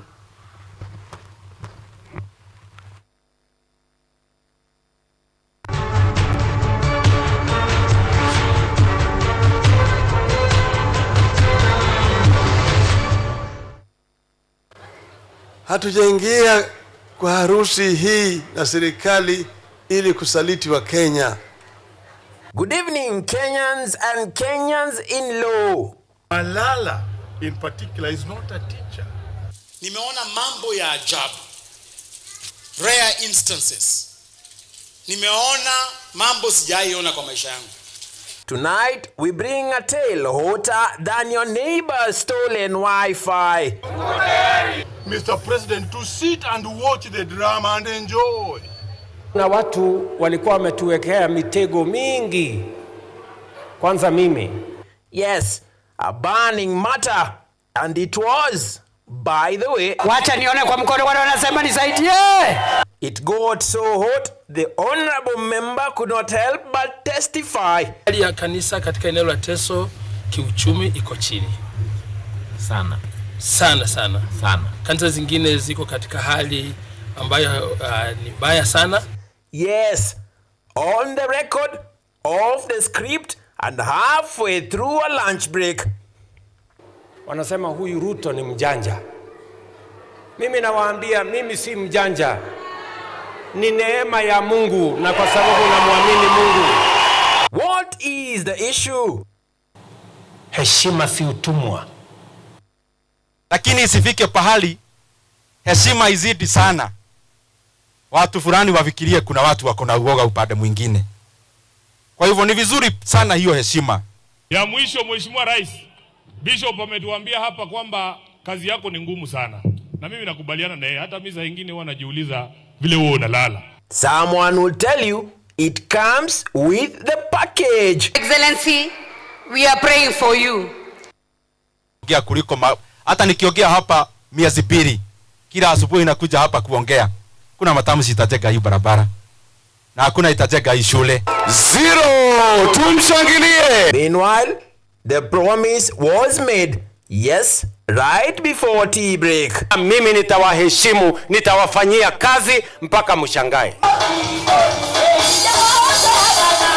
And not just one promise. Oh no, there were confessions on the other side coming in quick. Bwana, kila uchawi ya kudanganya makanisa na kuwapumbaza tumetubu. Tunaomba hii Kenya Bwana ipate injili ya ukweli. Faster than a members of parliament per DM request. Sijaokoka sana mimi, si mzee huko nyuma na siwa hapa mbele, ni hapa katikati. Mimi nasikia mtu hata akikosea, kila mtu anataka kutoroka, akimbilia mahali ya kukimbilia, anakimbilia kanisani. Sasa ukikimbilia kanisani unaweka pingu. But wanasiasa watu wengi wanaingianga kanisani, wanaenda kwa madhabahu na waanza kusema matusi na kutukanana na kuleta vita ndani ya kanisa. Maneno ya aibu. Shetani ashindwe ama asishindwe? Mimi naomba msamaha kwa niaba yao, mambo kama hayo haitarudia tena. And it's a big one. There were donations. Ukienda kanisani unaachia hiyo kanisa tabu. Tutaunga mkono mambo ya siasa kanisani, lakini tunaunga mkono ya kwamba tusaidiwe ili tuinuane. Yes, donations, but not just any donations. They were picky. Tuliwahubiria injili ya kanisa, lakini ilikuwa ni injili ya false prophets, fake gospel, counterfeit. Tumekuja bishop na canon kutubu kusema ya kwamba tulitumia jina la Yesu vibaya. Unajua huko mmoja wao anaweza kuwa ni mogoroki, si ndio? Anaweza amua tu afanye kitu vibaya. Sema kuna kikundi ambao wanaenda kanisani Jumapili ili kwamba wapunguziwe dhambi, wapate nafasi ya kuongezea dhambi za wiki inayofuata. What a shame. Papa wa Roma, we may need some counsel. Kwa alikuwa ametangaza Papa wa Roma anakuja. Sasa mnaona anakuja peke yake. Word on the Vatican grapevine is that your guys are misbehaving. Mimi sio pastor, mimi sio bishop, mimi sio principal ya shule, mimi ni mwanasiasa. Again. When elephants fight, nyasi ndio huumia. Lakini Ali Mazuris added that when elephants make love, the grass suffers even more. So mjichunge. Yes. Steve once sang a song for a season like this. Munasema tuendelee na kazi ama munataka tuletewe fitina? Harun. However, at the spur of the moment, what was to be a normal conversation turned ugly. By the way, drama, of course, is full of satire, and satire is allowed just to look at how the society is operating.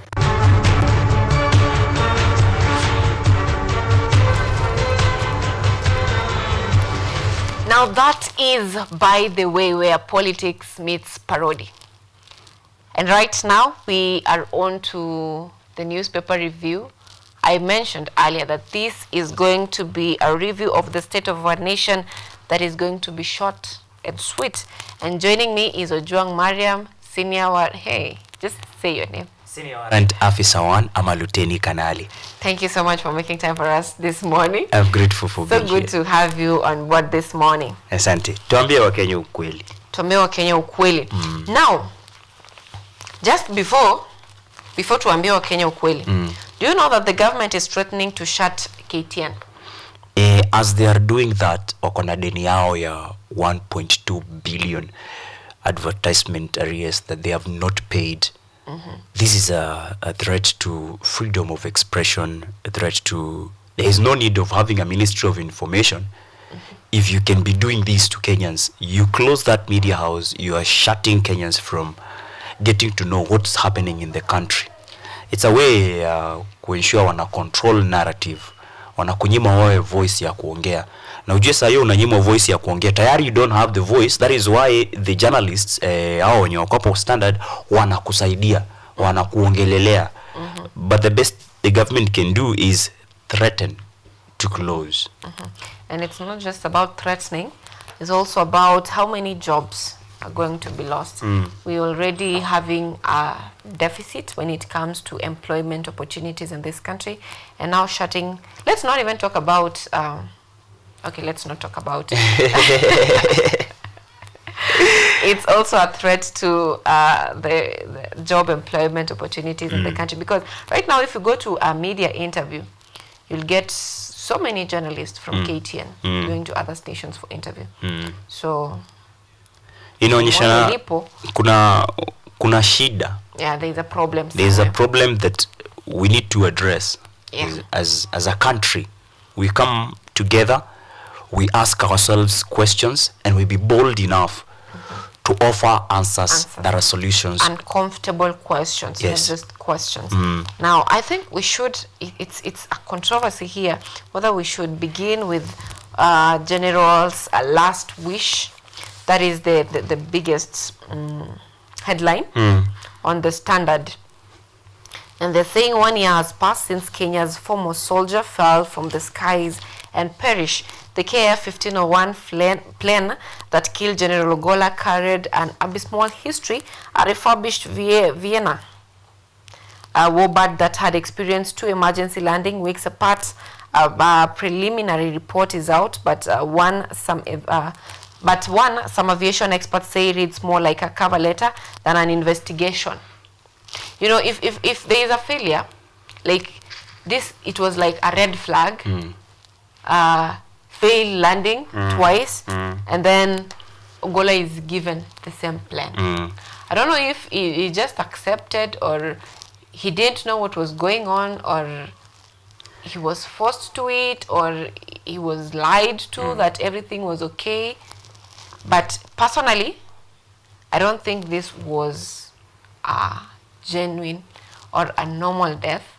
And even I remember at that time there was so much tensions in the country, and when the son came out and said it's okay, Kenyans say that this son has been paid. And I remember it was a very heated discussion. From where you sit, Ojwang, before even we get to see the last wishes, which we are not going to read on Ogola's will, do you think this was a normal crash, or it was just something else? Because even experts saying that the investigation looks more like a cover letter than an investigation. Sikatai, I'm not an aviation expert, but I would raise the same questions the Standard are asking on page 4. Was this tragedy an accident, or the final chapter in a silent war? So why would they think that this could be a silent war? In the year 2022, when we were having elections, the same general had been sent to bombers of Kenya to try and disrupt what this regime called peace, to steal right for presidency from the current president William Ruto. And they said that from that day, his goose was cooked. It was a matter of jamaa ni lini na niaje tunamuondoa mahali yako. Juu the warbird from Vietnam ilikuwa imepata shida in January 2024. Ilikuwa ime crash land. Juu iko na shida. Then sisi hapa hivi kama mbunge wenyewe anataka kwenda mashinani, anapeago the best. The best. So huyu mwenye ni CDF, General Francis Ogola, kuniradhi, Francis Ogola, mwenye amefanya training hadi majuu. He has gone even to US. Tumemwona kwa videos zake za as early as 1990s akiwa training, akiwa kwa combat na wale wazungu. Alikuwa anajua hii information yote. But kama aliingia hiyo ndege bado akijua iko na shida, then it is a silent war. Rumors ziko, na it's not rumors when tumeandika kwa gazeti that the son had been paid, ndo vitu fulani asiongelele. But this son is so dear to General Francis Ogola to a point yenye kwa wili yake ameacha 50% kwa bibi, the widow, and 25 for the daughter, 25 for the son, meaning this son was dear. Mimi kama baba saizi gava ikiniambia, Ojwang, umeinject sana, tunataka kukumaliza, I'll call my daughter and have a talk with her so that she can know that I will be going. I'll be leaving this part of the world. Maybe he did the same to the son. Na akamwambia, my goose is cooked. So don't fight them so much. Just ensure unaweka security to your mom and your sister. Hizo zingine wachana nazo. He had the right ya kuwa hapo hivyo ku-influence the investigation so that they can have closure as a family. But they didn't do that. All they did was kuongelea chaneli na familia yetu, to mourn in peace, to relax and deal with all this. At that particular time, Kenyans told the son that this is not about your father. Your father had a duty. He was the CDF. It's our matter of concern too. Sio ati wewe peke juu ni son. Either way, he's not there. Wakati akiaga hapa hivi on newspaper review tulisema we are supposed to see or have the best of investigations from the KDF side. Tumezoea DCI kuja hapa ongelea watu kama sijui DJ Fatso wameua nani, hizo vitu zinaenda zinapotelea, ikishafika kwa government nani ule wa Mog Johansen Odua au ikifika kwa hao wase inakuwa imepotelea. So tulijua hii ya kijeshi itakuwa ni investigation moja kali. It has taken a whole year for Kenya Defence Forces to influence in this investigation process, only for them to give us what we would call a cover letter. Only for them kutuambia hii ndege ilikuwa na shida hapa, ilikuwa na shida pale. Hiyo wameset president. I need the KDF to know this. Wameset president ya a political class, whether it's the president or whoever it is, can do away with a KDF official or leader. Na vitu ziendelee kawaida. We set a bad precedent when we killed our security CSs ama ministers. We did that with Professor George Saitoti. We did that with Nkaiseri. We set that precedent that wewe ukiwa pale hivyo Ministry of Interior and Coordination ama security, your life is in danger. Watu wenye wangetusaidia sasa zaidi ni KDF. Juu KDF wao wanafaa kulinda katiba. Hata kazi yao kubwa si kulinda government of the day, because we the people as the sovereign ndio tuna decide what will be the government of the day. Sisi ndio tunawaambia nyinyi KDF, this is our government of the day, please ilindeni. Bado tunafaa tuambie sisi hatutaki hii government, tunataka ingine. Wewe ukiwa jeshi ufai kutupiga, unafaa kusupport sisi tufanye hivyo in accordance with the constitution. But wamefika mahali wamefinywa to a point wameonyeshwa we can do away with your CDF and you will do nothing. Only bad precedent. That is not a very common conversation in other countries, because you see in other countries, mkuu wa majeshi is someone very big that everyone in the country knows who that person is. But you know, in Kenya, very few people know the current CDF. Very few people, because it's a position that is, should we say, undermined, or it does not have that much of influence. The Kenya Defence Forces are supposed to be people's, they are very friendly. If there is a unit, a security unit that is friendly to the people, it should be the military or the Kenya Defence Forces. But, of which they are, but when it comes to defending the people in terms of ensuring that the political class is not oppressing them, that is another story. That is a myth. Let me just say it's a myth. Because it is quite unfortunate, but that's just what it is as a country. And before we get into other sub stories that are on other papers, the Daily Nation is saying, why is Kenya still in Haiti? Now, questions, 2 elite police officers are dead, while 2 others are seriously injured 10 months into the Kenyan-led multinational security mission in Haiti. Many of the countries that pledged monetary and other support for the operation to stabilize the gang-riddled Caribbean nation have since kept away, leaving President William Ruto and his government to do the heavy lifting. But with funding shortages, faulty equipment, and bickering among its financiers, it is still worth keeping our forces. Is it still worth keeping our forces in harm's way in a far off land? I heard someone say the other day that hatukatai, nyinyi ni generous sana, mnataka kusaidia. But can we even have updates of what is going on? Like briefings. Now our men are here. We have managed to capture this city. We have managed to secure this city. Can we have updates on that? Can we have updates on the security of our personnel? Because I saw a very disturbing video where a Kenyan police was laying down, and the gangs are around him. They are knocking him. You know, it's like he had already known his fate is already determined. Is normal. So they are saying that these are the Kenyan police who are coming to restore order, and anapigwa, teke and stuff. It's just lying there helplessly. So is it still worthy for us to have them in the Caribbean nation, or how is it helping us as a nation for us having our finances, our men, our brothers, our fathers there? How is it helping us as a nation? How are we benefiting from it? So are you all still, as a person from where you sit, do you have the same question that why is Kenya still in Haiti? Yeah, as a Kenyan and as a youth, I'm concerned. You know, when we have peacekeeping missions, lazima zikuwe zinawa benefit nyinyi kama country. For example, a former president and the late President Kibaki, yeye alipeleka watu Somalia.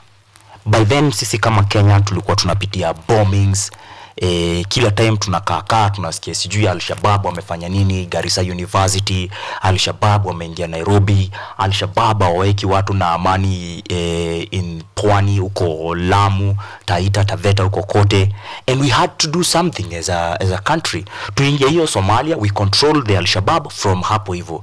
But when we are taking our police officers miles overseas kama Haiti, people keep wondering, tunasaidikaje? The only way tunasaidika hapa hivi, I would say it's business. Unaangalia, why is Kenya still in Haiti? Wanapeana countries ambazo zimechanga do to this mission na ni 14.3 billion. Hizo 14.3 billion, sisi kama Kenya, a third world country, bado tumetoa 4.6 billion. 4.6 billion tunatoa za kufanya hii mission in Haiti, yenye haitusaidii sisi directly. Wale watu hakuna mahali wanatu affect sisi. Wale watu wako kwa civil war, ni vita vyao wanapigana. Sijui our government haifanyi hivi, can we do this? Wanajipata kwa vita na polisi, wanaitwa gang, vizo vitu zote inafika mahali watu wanaanza kuwa empowered. If you are constantly in war, kama saizi tunaongea kuhusu goons wa Kenya, wanapata access to tear gas, wanakuja wanakutia gas wewe, yet yeye ni mtu kama wewe. Same things are happening in Haiti. Tunasaidiaje tukiwa huko, yet tukiwa hapa hivi the same police officers kazi yao maybe ni kutuabduct, hawafuati vitu zenye sisi tunataka kazi ya polisi ni maintain law and order. Hii nyingine ya peacekeeping maybe ni jeshi ufanya. Mark you, from 1993 to 2019 kumeishi kuwa na UN peacekeeping missions in Haiti. Inakuaje sisi ndio tumekuwa sasa ndo superheroes, tunaingia huko kusaidia, yet sisi wenyewe hatujajisaidia? As that is happening, wale polisi on page 4 wanalia, wanasema we are being kept in the dark and our families are being kept on the dark. Before our Kenyan police waingie Haiti, barbecue ambaye ni mkubwa wao magaidi wa huko Haiti, alikuwa ametupromise atatuchinjia wase. You know, we are used to being warned, utagongewa. Sisi we were told, tutawachinjia, it will be butcher. And they still went anyway. So they were prepared for this and they signed up for it. But the families are saying, we need to be accountable and responsible when we are delivering data and information concerning our kings in Haiti. Waambie ukweli, so and so ameagia hapa hivi na tuna plan venye tutamrudisha, badala ya kuficha. Yet internet never forgets. Bado tunaona hawa polisi wetu wakiwa in pool of blood huko, wameuliwa vibaya sana like criminals, yet they are not criminals. Wameenda pale juu ya umaskini. Kuongea ukweli, mimi ningekuwa polisi saa hii, there is no reason I would leave my country to go and keep peace in a mission in Haiti, yet kwangu sijamaliza kusaidia. Unaona? So kama ni umaskini ndio inatupelekea watu huko, then tufikirie other ways zenye tunaweza tengeneza pesa basi as a country, ndio tuache kujipata place tunabebwa ufala. Tunabebwa ufala. We have a president who is used to kukua tuseme mpole. I would say ni from Mali ametoka. With Uhuru Kenyatta, former president, ama the fourth president of Kenya, hata wakisalimiana na Trump, you could feel this is president to president. But president wa saa hii akitokea huko nje, utafeel like a young boy, unaona venye MP usalimia president, oh amejituliza nini hivyo ndivyo tuko. Na sasa wase wakiona sisi tuko hivyo tunaanza kubeba ufala. Biden akatupea 14 billion tuweze kuregularize na kufight for rights za LGBTQ family in our country. Yet sisi bado tunasemaga sisi hizo vitu hazituhusu. We are not concerned with LGBTQ issues. We have other issues that concern us. Wewe tupee 14 billion ndo tufanye hivyo. Unatupea tena 14 billion ndo tuweze kubadilisha polisi wetu badala wa maintain law and order waende Haiti.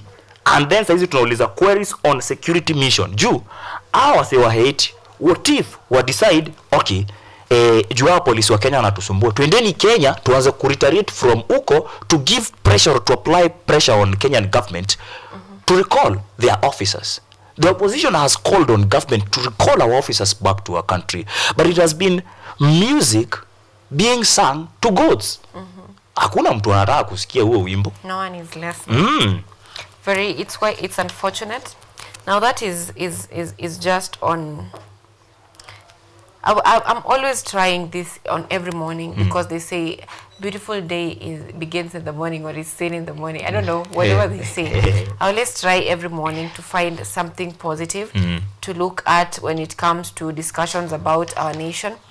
But very rarely do I get such informations, because if I see other headlines of the Daily Nation revealed how goons are getting tear gas canisters from rogue police, death on two wheels, border killing more people than cars in road crashes, and the sad thing is that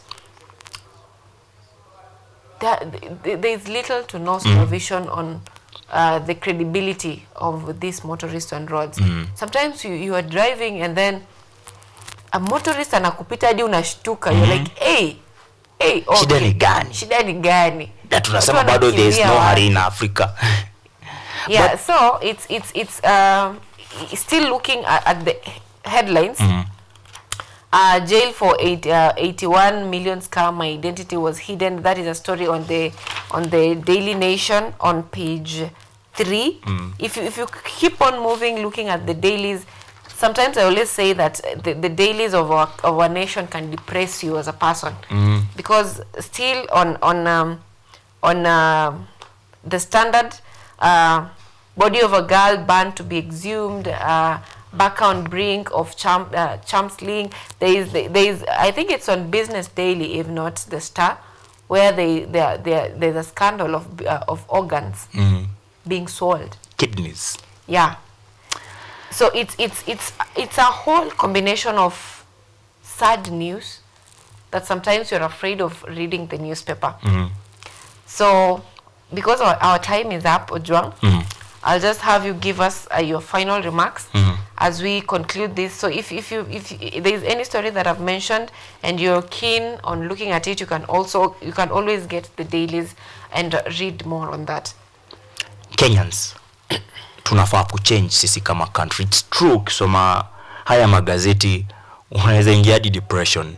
It's on record, former president Uhuru Kenyatta akisema yeye asomagi gazeti, anajua gazeti ni za kufunga nyama. It's on record, the current CJ, Chief Justice Martha Koome, akisema yeye hata news hawachigi. It's because of all these things that are happening. For example, wewe kama polisi unabeba tear gas canister 10, unaenda ukanyeshea watu nazo kwa maandamano. It's peaceful protests. Unaenda unarusha 2, unabaki na ngapi? 8. Unafika huko kwako polisi unapeana 2. Hizo zingine 5 zinaenda wapi? Unapea goons. Imagine unaamka leo ukisema vile unataka kutokea, you do protest, ndio vitu fulani ziangaliwe, you get to have a chance to voice your issues, and then mwenzako akona tear gas hapo hivyo. Nyinyi mmezoea huo polisi tear gas. Mwenzako akona tear gas. Hizo tear gas wanapewa waende church wakadisrupt peace. Yet it's still our government that is doing that. Lawlessness yenye iko hapa hivi. Lawlessness yenye iko hapa hivi inaletwa, basi nitumie hiyo, inaletwa na polisi wenye wanafaa ku maintain law and order. Unashika? Kwa nini? Ndio kwa polisi saizi wanasema all you have to do ni ujue kukimbia. We are not even concerned. Unajua kitambo ilikuwa at least ukwe na C. ndio uingie polisi. Siku hizi as long as you know someone na unajua kukimbia kiganjo na unaingia unapewa gun. Unajua pale kwa G4S na hao masoja, at least hapo hivyo unaambia go form 4 certificate ikuwe fiti ndio upewe rungu. Hapo hivyo unaambia tu unajua kukimbia ndio upewe gun. To maintain law and order. Hao ndio watu wanakuja wanapewa tear gas wakuja wanyeshe wale wengine. Sisi kama nchi bado tumenyamaza. I'd call upon all of us to be vigilant. Be your brother's keeper. Hakuna vile unaweza tokea maandamano na tear gas na nikose kukuambia. Mimi hata nitakuchachishia. So if we do that all of us, then we'll be living in a better place. Si scouts ndo walisema fagia kwako nifagie kwangu, and the whole world will be clean. Nimalizia hapo. Nashukuru sana. Thank you so much, Ojwang. Ojwang's call today has been on accountability, especially from our leaders and those who are supposed to protect us as a people, that you need to do what you are called to do. That is Biashara Tuesday. Thank you so much for making time for us this morning. Until next week, see you.